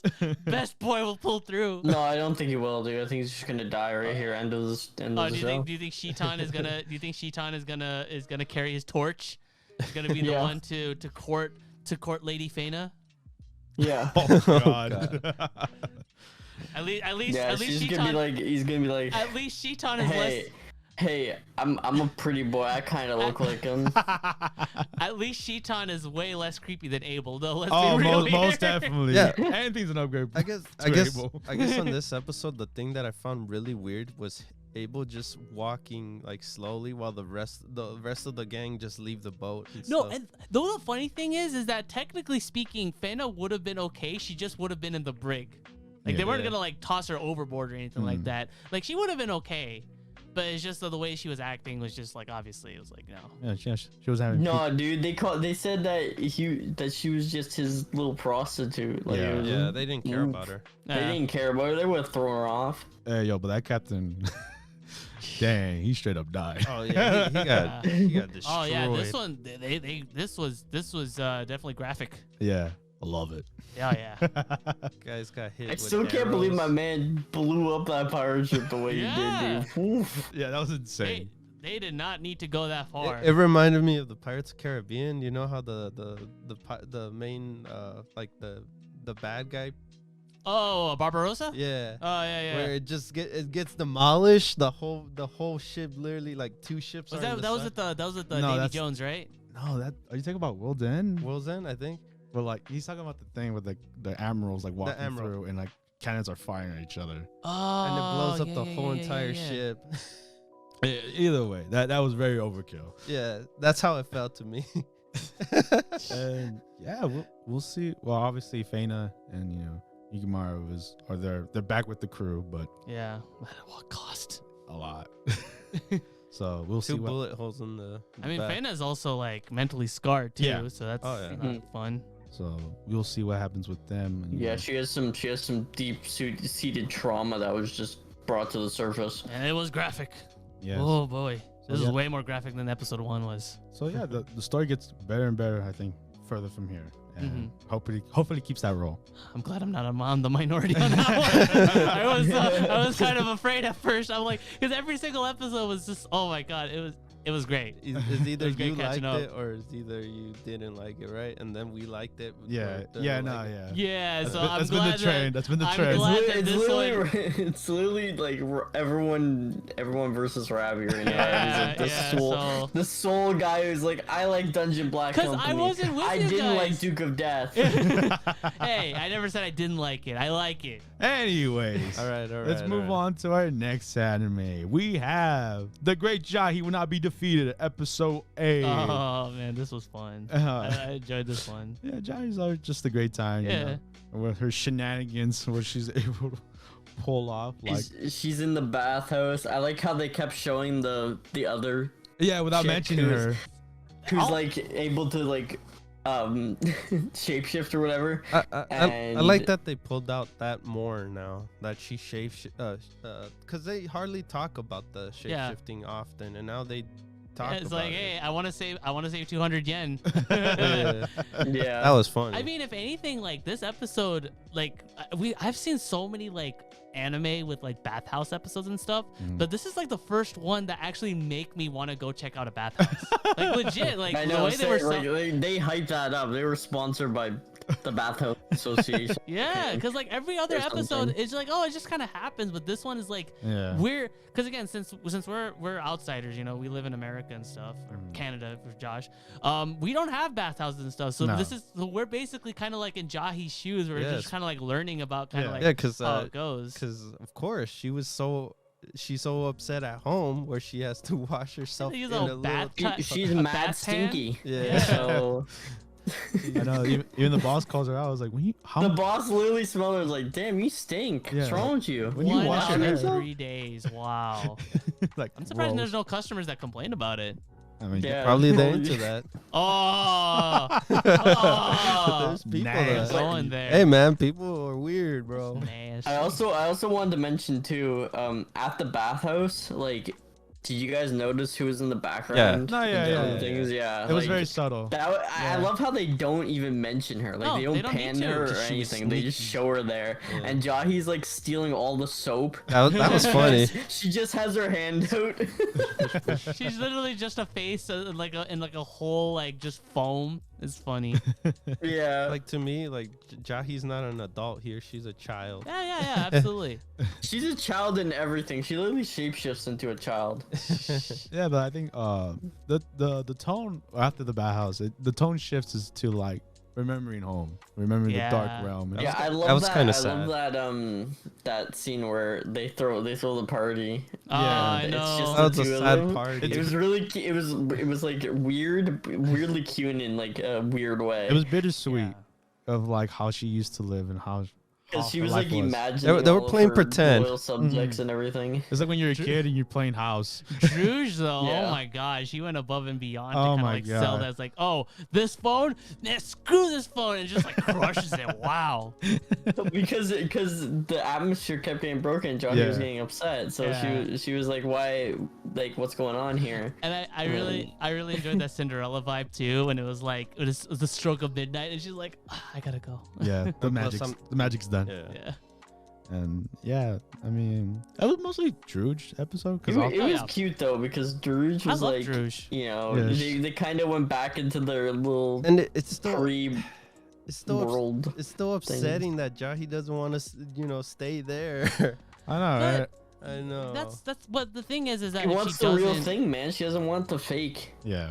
party anymore because Yeah. it'll just you know when you no, do well, like I meant other than stay at her old apartment, she could live off with her. That's true. Yeah. yeah, but That's she true. she She's too doesn't prideful. want She's to let too her know that prideful. she's poor. Yeah. Yeah. She's like, I think what makes Jahy work is She's that she's too proud. She has so much pride, and she's just so adamant in like wanting to stick with the status quo that she does like stuff like that's common sense to us doesn't apply to Jahy at all. Yeah, she can never stoop to the level of living with Darush, even if it's like a lot nicer, and she'd get free food. Yeah, she's basically kind of like living off like this whole old school mentality of I gotta basically take care of myself or whatever. So yeah. So yeah, I think overall great episode, Jahy. Oh no after credit. No, which was disappointing. Yeah, I know. Hopefully next week. With that, we move on to our next show, the Deities Know Only Peace, episode 10. Peace. And this show's only 11 episodes. I'm curious to see how it ends, because right now it's like it didn't really build up to an ending. It just kind of was like this was just a normal episode. I think maybe with the whole when Meikyuu kind of revealed herself. They're kind of coming together, the demons again. So I think maybe there'll be one final battle, because they're trying to weed each other out. Oh yeah. It's like stagnant, and they're all getting stronger. It's more so and that Meikyuu just literally just like went out in public. It was funny. It's more so like the demons are just taking jabs at towards the gods. And when I say demons, I mostly say Meikyuu, because Meikyuu is basically the one that's kind of like spearheading everything. Like she basically was like 10, 20 steps ahead of everybody when she saw that the kingdom was gonna crumble, and like she knew what she had to do to kind of like keep demon kind like thriving pretty much. God, the whole kid thing. Wow. This show holds no bounds, man. The taboo. It's really weird. And you know what? It's really out there. I commend them for that, because it kind of shows that for demons, like morality, like it doesn't matter how human. Yeah, morality doesn't exist. Like they're like, we just need to further our race. We don't even care. Yeah. And I think that's what makes Meikyuu in particular like the most scary, because you could even see with the Emperor and the Empress that they still have after assimilating with humanity, they became more human, because the Empress was like, I'm gonna like be careful, I'm gonna miss you guys, I hope you guys are okay. And then they were like, what, you're acting like a mom, what's going on? So it's showing that, and like the Emperor too, when he was having the discussion with after getting beat up, with Giltina, he was talking about it. But Meikyuu has literally zero of that. She's just a psychopath. That's what makes Meikyuu the scariest, and she's probably gonna be like, I can definitely see her be the final boss. I mean, there's a reason why a lot of the definitely gonna be the final boss. There's a reason why like a bunch of the promotional stuff has her basically like she's like the centerfold. big picture. Yeah, she's the big boss. It's not about this grandpa or whatever robot. For me, I guess I'm not there with Meikyuu in general. I don't know, the way she perceives herself is like she's just like a Joker character. Like she jokes around a lot. Yeah, I don't find that scary as much. That's just for her character wise. Well, I don't find her scary, but her intellect is scary. It is of how smart she is, and just her jokingly kind of thing. It's just mainly due to her personality. She's just twisted in general. She reminds me of like one of those characters that you see like one of those villains in like a TV show or something that is like comes across all nicely, but then she just like pulls out a gun and shoots somebody in the head in the middle of the street. I guess and she's like, oh, okay. Yeah, it's because it hasn't happened yet. I guess it's like scary in the fact that she acts so innocent, but she just like murders people. Yeah. And but we also should talk about the other big thing is the fact that these demons are having babies, and these babies are like corrupted. They're dumping them in the ocean. Yeah, they dump them in the ocean. Now they're like overrunning the ocean. Yeah, and what's making it scarier is that we're getting these time skips, appropriately speaking, because, to demons and gods, time doesn't really matter. It's just a thing. Yeah, but it's like 7 years later, 8 years later, and then these demons are like attacking ships and boats, and Rin is still like traumatized. Yeah, but I wonder where the other nun's at. Oh, the human one, Giltina? Yeah. Well, she's aging. I know. She's a human. Yeah. Yeah, but Prontea knocked her out. We'll probably see her last episode, but Prontea knocked her out and said that they would conduct experiments on her and stuff. I'm interested to see kind of like how the deity version of her, the god version that Gil is gonna actually like turn out. Apparently in this up episode fast. we learned that her fighting is like increasing like 20-fold, like way faster than any other Idaten. Way more than Hayato even. Yeah, like she's like an elite fighter right now after 5 years. Yeah. So that's wild. Yeah, I mean, I love in the first scene where Hayato breaks her back and she's just like on the ground being like two pieces. It hurts. I really want Gil and Giltina to meet with each other. Is this weird for me to want that? I want to see kind of what their reaction is to seeing each other. They'd probably be like, "Oh, it's me." It's literally me, guys. It's me. But Gil's gonna look older, or Giltina gonna look older. I don't know. Well, yeah, I'm very interested to see how this one is gonna wrap up. Maybe like set up for season 2. I feel like it might happen. Yeah. Or who knows? Who knows? The show's it always throws a curveball here and there. And with that, we move on to our next anime. We have Sonny Boy, episode 11. Yeah, I was waiting for you to do that. This is one of the perks of being here, is that I get to actually see Omar do it, and I'm like, yes. Although Rabbit, you didn't watch Sonny Boy, so No, I haven't. That's like the only anime I haven't seen. Which you should catch up for next week. And because that's when it ends. Yeah, and so you can binge watch the whole show. Although I don't know if I recommend binge watching this show. I think you might blow your mind a little bit. Oh damn! I think we've moved past the recommending portion. It's do or die at this point. But yes, Sonny Boy, episode 11, and this one was more, in my opinion, more straightforward. Yes, like it was less like cryptic. Wait, and more like we see Rajhani again, our boy. Was it me, or was the animation even bumped up even more? I don't know. I felt like it had the same consistency, but it was just like more vibrant. Yeah. Because Rajhani, whenever he brings his inventions are really bright colored. So, like Rajhani comes back, and that's always a great. That was funny how he came out of the forest. But first we have to discuss the first part, the little montage we had, which I love the montages in this show because the show usually doesn't have a lot of music in it. No. But when they do the montages, they have like this really good. It has a really good soundtrack. This show.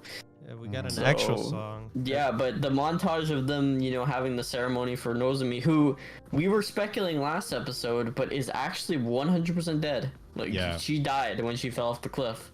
Is crazy. And all left is a compass. Yeah, and we saw the funeral setup, and it was just them and the cats and Yamabiko, and I like it was kind of sad because they had like a sign-in sheet and they probably invited people and stuff like that, but no one came. Yeah, it's sad to see, but our girl was she was strong for a while, but then she teared up when they sat on the side. I like that moment because they were just sitting there at the end of everything, right? And she was strong, she was trying to have fun and stuff like that, but then she just she breaks down. And Nagara was really strong for a long time too, half the episode, but then he breaks down in front of Rajhani as he's sitting next to him too. Yeah, so it just shows grief hits people in different ways. Yeah, a lot of emotions in this episode. Like, it wasn't cryptic, but it was straightforward to to see how our characters just evolve, and it just gets to them. It's like, man, and then works. The scene with Rajhani when he's driving and he's talking about I love that scene, the worlds, and how the guy created death. That scene gave me the shivers when they showed the electric chair. I was like, he tried it. And and they asked him, like, did you try the chair? And he was like, I couldn't. There's no way. Like there was a moment like I wanted to. He's curious. He's always curious about it. Because Rajhani had been alive for 2,000 years at that point, because time moves differently. In different worlds. So, but that story was really good. I like the fact that he says at least there's something alive here where the compass doesn't change its movement because it knows where the direction they could escape, right? Yeah. Also, I like to point out, I read a comment because this whole episode was about them, going into space, and they built this whole space station, and they're going into space because that's how they get home, and stuff like that. And I read a comment that I like to point out. remember when Nozomi was saying, pointing into the sky and saying she saw the light and stuff like that? Yeah. They said that that's why she was pointing up there, because that was the key to getting home, was to take a rocket up to space. Yeah. So I thought that was really like interesting how someone saw that, but I didn't notice it. Yeah, man, a lot of happened this episode, and especially when like they go to space and then they send a last gift to Rajani. He almost like it looks like he almost breaks down as well when he gets that gift. I was like, damn. Yeah, it was a sad episode, and even the montage at the end when they're in space and they're holding hands on like the space station thing and stuff like that. It's just the two of them. The cats couldn't go. Yeah. Rachani didn't go. It's just Mizuho and Nagara, the two that we thought like in the beginning who met from circumstances and stuff. And I thought that hey, these two would be okay together if Nozomi isn't together with them. So it's like, I don't know. It was a bittersweet episode. I can't wait to see the last episode. Yeah, I wonder how they're gonna wrap it up and just hopefully go home. And yeah, hopefully they get home, because Rachani was discussing it, saying it's actually not that hard to get home, but it's just we don't know what's gonna happen when you get there. Like, how's your life gonna be? Exactly. Are you even gonna remember this? Or are you just gonna kind of zap back in there? Yep. And with that, we have to move on to the next show. We can't wait for next week. And with that, we move on to What If? Episode 7. This one was party time with Thor. Party time with Thor. And this scenario is basically, what if Thor didn't have a brother? It was so basic. Yeah. It was dumb. I don't even know if there was a villain in this episode. I mean, not I guess really. It was kind of like technically- they taught a lesson, if anything. Yeah, it's like, hey, don't party too hard, guys. Take responsibilities. Take responsibility for what you do. Well, I guess technically Ultron with the Infinity Gems. That was the end. Yeah, that was an interesting twist. Yeah, it's like, oh, we happily ever after. Yeah, but I was nope. gonna say it was gonna be a happy Episode for once. and then of course the ending. I was gonna say towards the end. Even but the watcher was surprised. I was like, what? Excuse me? But yeah, Thor, party time Thor. He invites all the space people. Yeah. We see Rocket Raccoon. Everybody, A lot of cameos. This is like, a lot of cameos. Yeah, this is like, you see Drax, you see Rocket Raccoon, you see Alondu, everybody. Yeah. Howard the Duck. Yeah, Howard the Duck. Hey, Howard, he gets to get married. That's cool, with Jane Foster's friend. Yeah, but someone had to ruin the party, man. Someone had to bring it down. What was it? Shield. It was Shield and Captain Marvel. Yep. Party poopers. Boo! Bringing the party down. Yeah. Well, it was starting to affect because they destroyed. Earth was getting property. destroyed. Yeah. So like, one interesting detail that I noticed, and I'm not sure, I'm pretty sure it's intentional, is that this Thor actually has no facial hair. oh yeah, it's true. Because in a lot of especially with Marvel's Marvel's lore and stuff like that, like Thor usually has facial hair because he's willing to accept the responsibilities of a god. That's actually the only way you could actually keep facial hair. And I guess that's what makes sense is like he have his shade because he doesn't know what responsibility is. Exactly, he has no responsibility. So I think that's a really good detail. His brother in general was not. His brother. Yeah, Loki is a Avatar blue demon. Yeah, he's a blue alien. Yeah, he's a fresh giant. He's actually what he is, and that was cool. That was cool to see. Yeah, so he didn't have anything to like. That was funny though when he was like, "You're a brother from another mother, bro." Yeah, it's like whoa. We could have been brothers. It's so interesting though, because now you have the situation where they never grew up with each other, so now they're friends. Yeah. So that's cool. Yeah. And honestly, from all the what ifs, this was probably the weakest. But I mean, it had its moments here and there. It was interesting, at least. Yeah. I mean, it was interesting in the sense that, like, you got to see a different side of kind of like what Thor would have been. It's kind of interesting, though, is like Thor's personality here, it kind of reminds me of early Endgame, like Thor. Like, right after, like, the time skip where, like, Thor didn't really care anymore. Yeah, where he was playing Fortnite. Yeah. Yeah. But yeah. Pretty straightforward episode. Of course, the ending, Ultron. That pretty much said they're dead. Yeah, it's like Ultron with the Infinity Stones. Oh, Which no. happened in Vision as well. Wait, how did he get all the stones? Oh, well, it doesn't matter. The glove was at the Asgard. Yeah, I mean, it hey, doesn't matter. we will never know. We'll never know because this universe is bye-bye. Yes. And with that, we move on to our last show. Best for last, in my opinion. Dragon Quest Die, episode 50. Woo! I'm always surprised every time I say the episode number. No one is hyped. I'm hyped, bro. Come on, dude. Sorry, dude. Pop sucks. It was not a pop episode, all right? It was not a pop episode. Hey, I'm just glad to hear you guys talk about it. It was a QA Stuart the Rat episode. Yes. Dude, I He felt gets bad. beat up. You know, that's the best part of this episode when he got beat up. Oh, come on, bro. I was actually feeling emotion for Chu, man. He was sticking up for his group. No, get beat up. Oh my god. Sometimes, you know, people don't like rats, you know.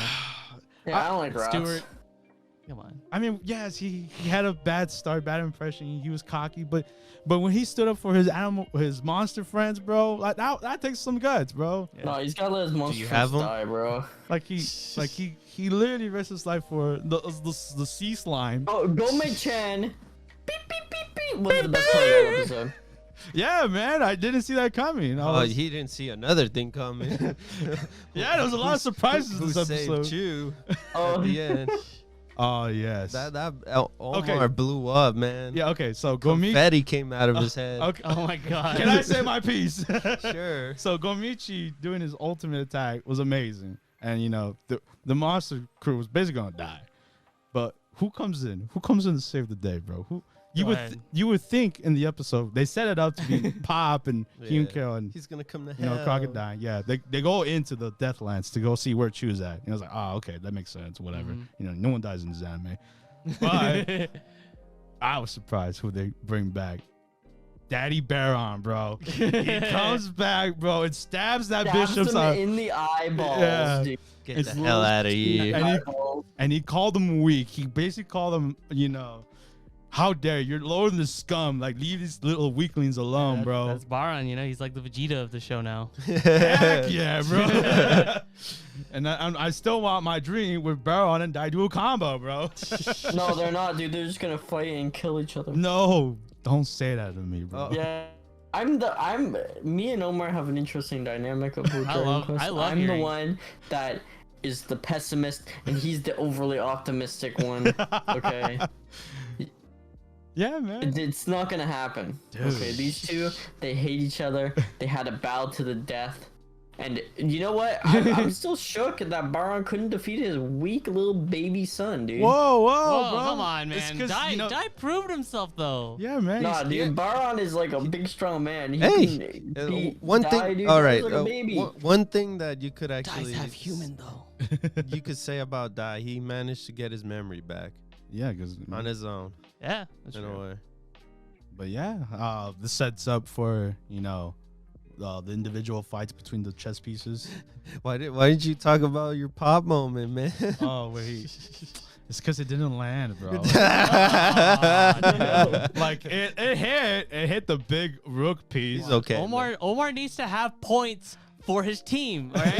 If he doesn't have that, then he can't have anything to work with. You know, Pop kind of sucked. Oh my god, bro! I gotta play. He fired that bad boy off, and he was cocky. He was Dude, like, everyone was impressed. He was like, "Yo, that's my boy right there," and I was with him. He was like, "I did it," and then he found out that the big chonky boy just sat on them all. It took half of him apart, bro. See, I feel like I missed so much because I don't ever remember this being super heated. So now I'm like, all right, you know what? I'm just gonna be on the neutral ground, all right? I'm not on Team Pop. Team Hyunkle. I used to be back the early days. I used to be on Pop, and then after I'm like, you know what? I'm okay with Hyunkle, but I'm like, all right, no, I'm just gonna say neutral. Dude, I'm good. Team Pop, bro, join me. No, I'm not. No, dude, Team Hyunkle. I'm not. No, I'm gonna stand my ground. I'm gonna be in the middle. I don't need this in my life.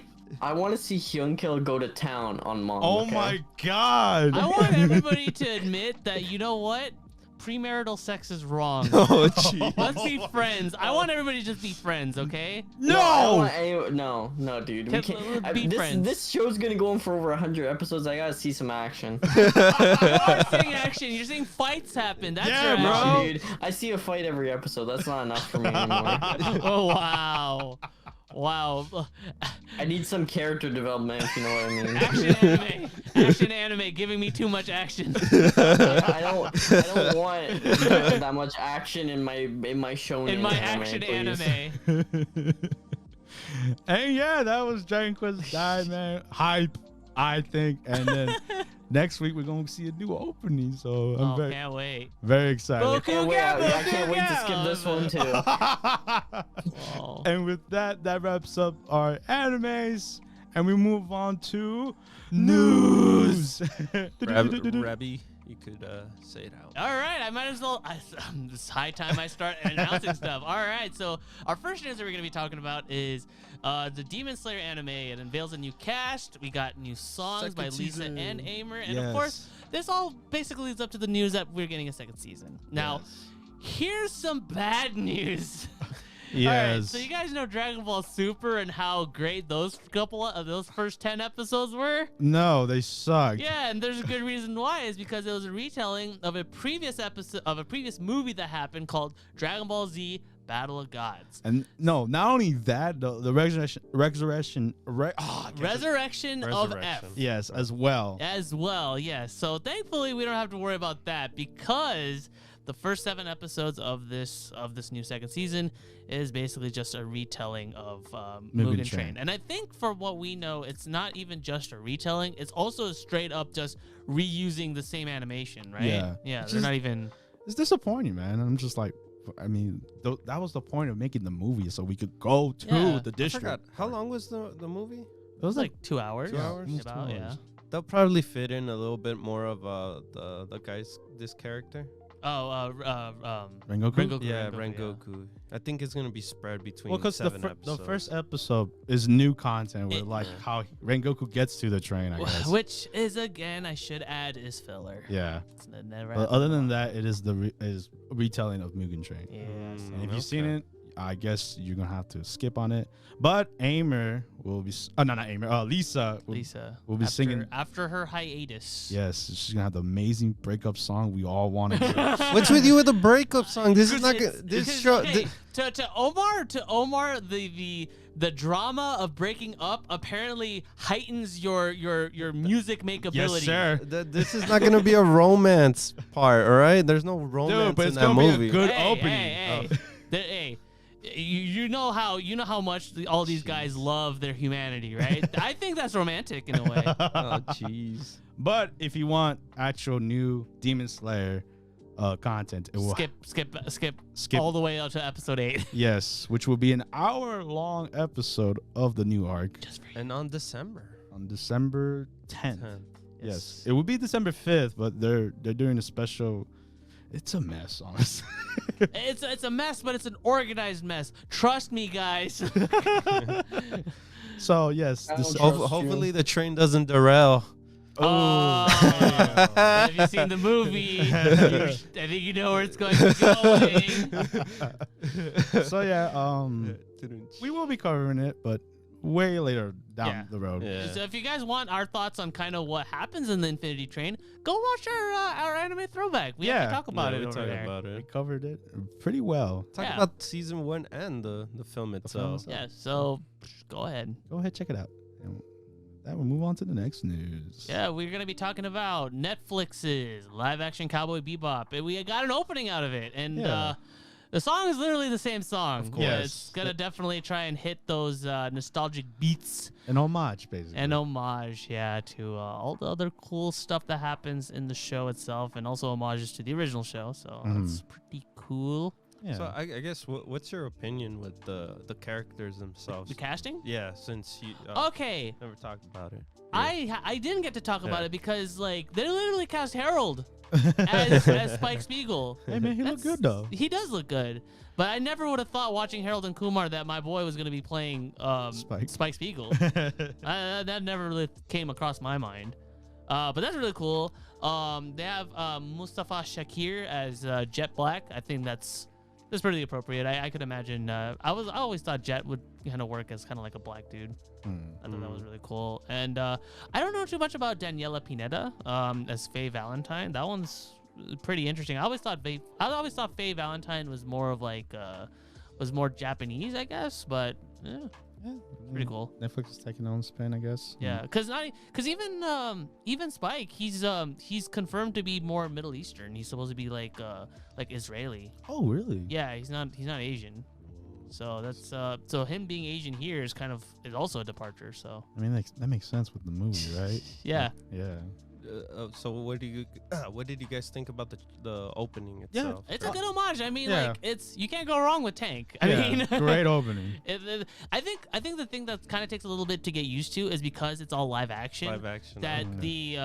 That the way they move is not going to be like an anime. Like I have to basically I basically have to like keep my brain into thinking that wait a minute, they're not moving like an anime character. You know what's funny? The scenes when they're like black. Where they're running, it looks funny because they look like they're running in place. Yeah. Oh yeah, I did notice that. Yeah. That's why it looked weird. Yeah. Other than seeing them, it looked cool. Yeah. I enjoyed it. Yeah. They did a good job. So Yeah. We'll see how it turns out. Yeah. I'm very excited to see it. Around November, right? Yeah. So they're gonna be dropping November, I believe. We'll see how this turns out. This is Netflix's big project, so only for the best. Yep, and our next piece of news we're gonna be talking about is the One Punch Man manga artist Yusuke Murata directs Go Saitama short. It looks really cool. It's a short.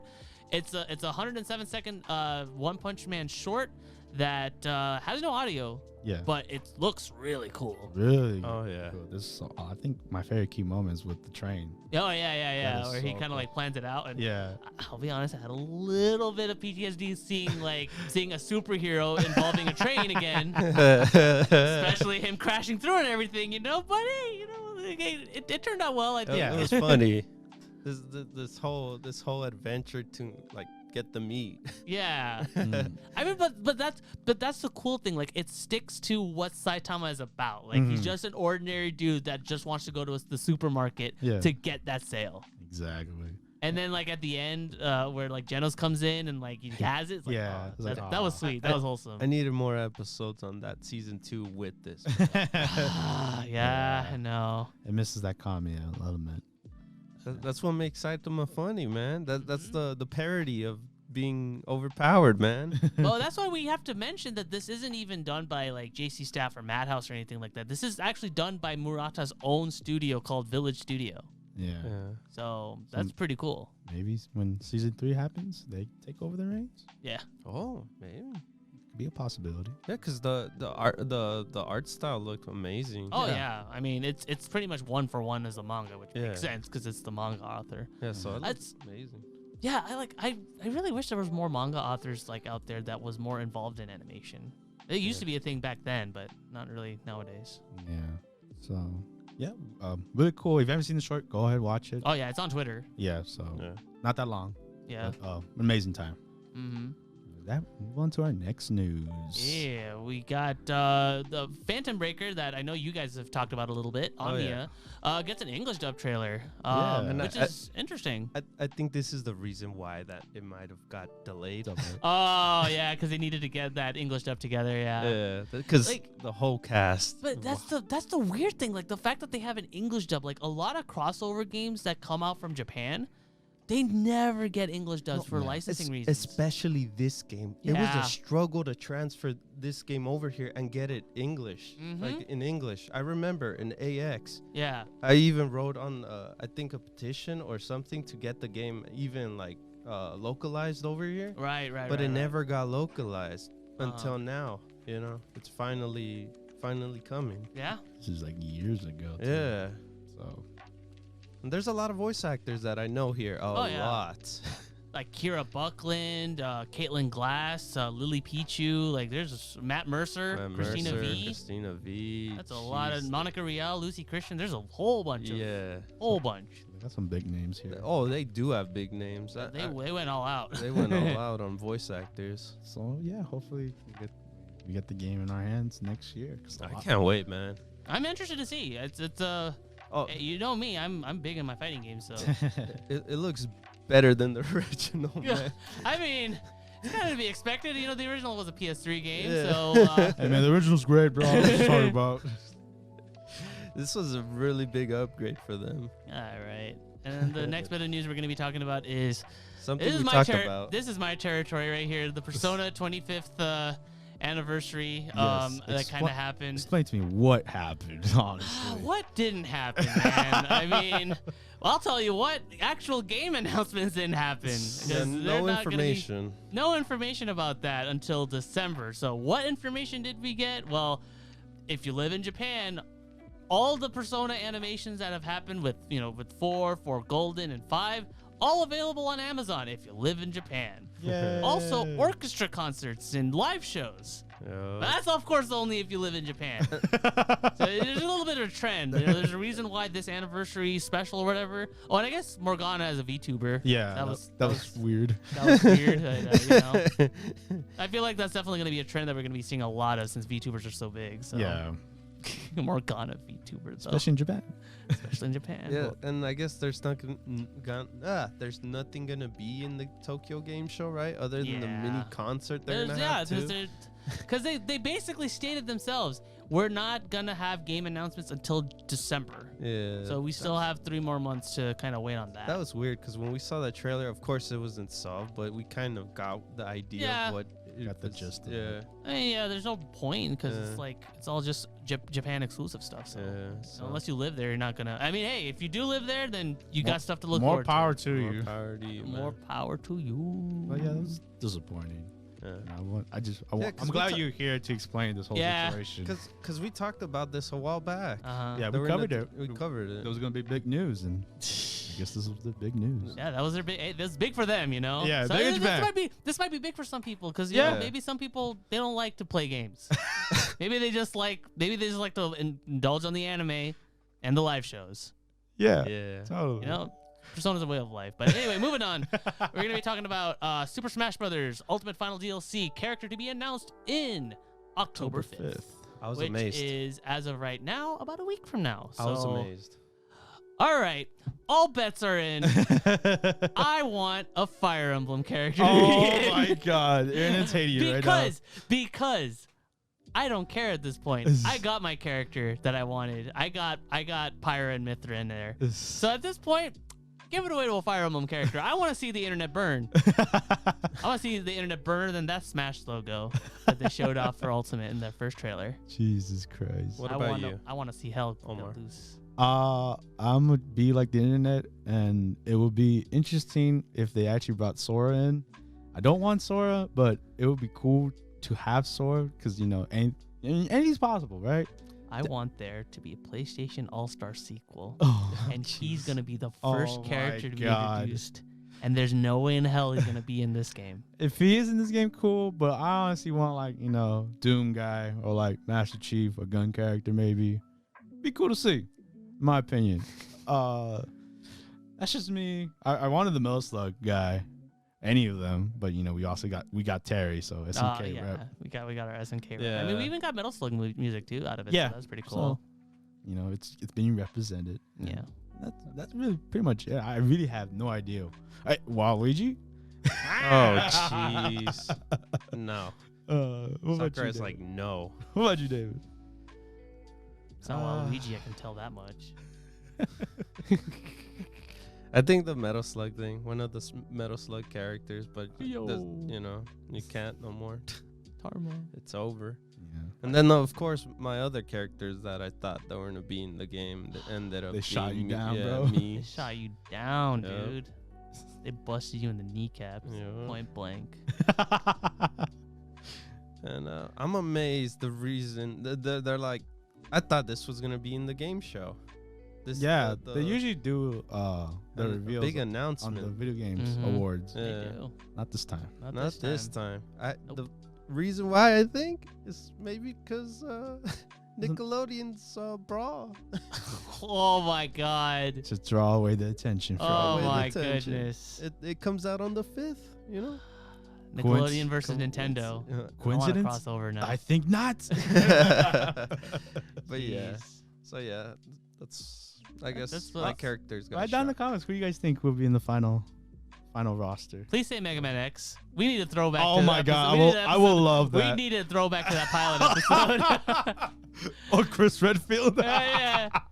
And the next bit of news that we're going to be talking about is a new Kirby game that got announced with that direct.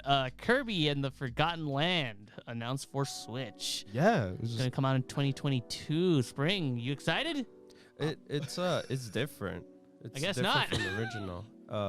The craziest thing, it reminded me of Odyssey. You know what it reminded me of? What am I? Nier Automata. Oh my! Of how like barren wasteland it is. But it's such a contrast to it because of how colorful it is. No, okay. Setting aside, what it really reminded me of was Crystal Shards, Kirby and the Crystal Shards on N64. Because it was a legitimate like 3D like Kirby game, but it wasn't real 3D though. Also, they've done a 3D game before. Well, yes and no. Because it's 2.5. Because it was 3D models, but it was Unless you want to bring Air Ride in this. Air Ride doesn't count. That's a racing game. Yeah, it's a racing game. But yeah, it's a 3D location. When Oh that my comes to god! the battle no, one, right? No. It was pretty weird to see Kirby just like not be a side scroller. Oh, yeah, like kind of move in all planes. Because even in Smash, like you're locked to 2D movements. Yeah, so it'd be interesting to see how this game plays. I'm not a big Kirby fan, but it got me intrigued. Oh, we got a friend that's a pretty big Kirby fan though. Yeah. Yeah. Yeah. But anyway, so that's really cool. It's coming out on spring 2022, like I mentioned before, and I'm excited to see kind of where that goes. Yeah. Yes, sir. More gameplay. All right, I got you there. Oh, what? Yeah, and our next bit of news we're going to be talking about is Triangle Strategy actually has a release date, March 4th, 2022. It's actually coming out way sooner than I thought it was going to be. That was going to be like. I thought it was gonna be like way later because when they showed off like the demo, they were like, we're early in development, so I was like, yo, it's not gonna be for a while. But with that also, even besides that whole like launch trailer and like launch date and everything like that, we also got a whole bunch, like a whole chunky video that I haven't even seen all myself of all the different updates, and among them are of course the free moving camera, which I have, again, seeing that I've played the demo itself, I can definitely say is a blessing, because the camera wasn't atrocious, but like the fact that it moved in chunks and stuff in a 3D kind of space was very limiting. So a free moving camera, definitely very welcome. The fact that certain icons and stuff are like much brighter to see is really nice, because the original demo was kind of hard to see, and many more. So and of course they got they from the people that played the demo and left their suggestions and stuff. And they heard us. They're listening. Us. They listened to me in particular. I was part of that. I made the change. So, what do you think of the title name? Triangle Strategy. Like they didn't even change like the actual the name. It's okay. I guess there's tried and true of the other game, Octopath Traveler. No, you know what I was thinking? Like Hyrule Warriors. Remember when that title was a working title? Oh yeah. That wasn't supposed to be a finalized title, but they made it anyway. So yeah, Triangle Strategy. So it's simple. I kind of wish they had a better name. Yeah. It's I don't know. Like, yeah, Octopath Traveler. Like, oh man, we gotta stick with shapes, guys. It sounds like a generic game. Decahedron. From that name. Yeah, but I can. Hey, take my word for it. Play the demo. If the demo, I don't know if the demo's still out there, but if it is, I recommend you guys try it out, because it was a fun time. Yeah, I remember the time you covered it. You got me really interested, and when I looked into it, it reminded me of Final Fantasy Tactics. Yeah, and then with that being said, we move on to our next bit of news, and this one's a huge one. Is Bayonetta 3? Yes, it's a trailer. I forgot this game existed. I think we all did. A lot of people thought it wasn't gonna exist. No, I mean, the title dropped. So unless they flat out cancel the project, which I don't think they would consider. I can see Metro Prime, Oh for my when is that happening? Anyway, Bayonetta 3 legit gets a trailer, and we got to see Bayonetta's new design, which is actually not really a new design per se, but more of a throwback design to what she looked like as a child with those with the twin tails and everything like that. It's an interesting callback, and a lot of people have a lot of speculations as to who this Bayonetta is, because again, time traveling shenanigans. So this might be a different Bayonetta than 1 and 2. So really excited to looking forward to that. Yeah. What did you think about the trailer? Trailer was cool. I think like just seeing the bombastic battles, like how big and the scales and the impacts they're throwing is pretty cool. Yeah, because it jumped around with two, like it went from the usual, like, oh, you battle the demons and stuff, the angels. And after that, once it went a kaiju, I was like, whoa, we went to a third level. Because Bayonetta, I mean, I've only played the first game, sadly. I haven't played the second, I haven't touched the second game at all. But from the first game that I played, they do go up to like kaiju levels of like angels. Oh, is it? Oh, okay. The angel battles get so insane that we get to Tengen Toppa Gurren Lagann status, where like they throw like galaxies at you. Yeah. It gets really wild and crazy. Yeah. And just in the first game alone, I heard the second game goes even way more insane. Surprisingly, I don't know how. So, but I'm keeping that same tone. Oh yeah. I mean, like, don't fix what's broke, you know? Exactly. So that's really cool. That's coming out next year. And speaking of what's coming out next year, we got the Super Mario Brothers movie. Yeah. We don't have a legit trailer, but we have something that's just as important. We got names. And it's not just names that we just got out from a leak. Shigeru Miyamoto himself literally came into the actual direct and legit just dropped names like nothing. Had the translators, that use the whole like San honorific and everything. They even have photo credits in it and everything. Yep. You got. Let's list them all off. We got who's Mario? Chris Pratt, aka Star-Lord. Oh my God! And then we got Princess Peach, played by Anya Taylor-Joy from Queen's Gambit. You guys love Queen's Gambit, right? I've never watched Queen's Gambit. Oh, I'm so sorry. You haven't either, Omar. Yeah. Neither have you, David. So I didn't say anything. You're part of the conversation. We'll see how she does as Princess Peach. Yeah, but here's a name that we do all recognize. Well, at least us in the podcast. Yeah. Luigi is being played by Charlie Day. Oh, that's perfect casting. I think that's pretty well fitted for Luigi. Charlie from Always Sunny in Philadelphia. Like, it fits, honestly. Yeah, it's it fits just too so good to good. be true, honestly. Like, it's one of those casting choices that you kind of hear like somebody make online, and it's like, oh shoot. I can see that. Yeah. I can see that. And then the next one is Bowser. You want to say it? Okay. You say it. So the person that's playing Bowser is none other than Jack Black. Jack Black. I'm curious. How is Bowser gonna be portrayed? I want it to be a mix of all the different characters, from School of Rock to Nacho Libre to Kung Fu Panda. I want everything in there. You for don't want Jumanji even. Give me a roar. No. Huh? Give me a roar too. Bowser. But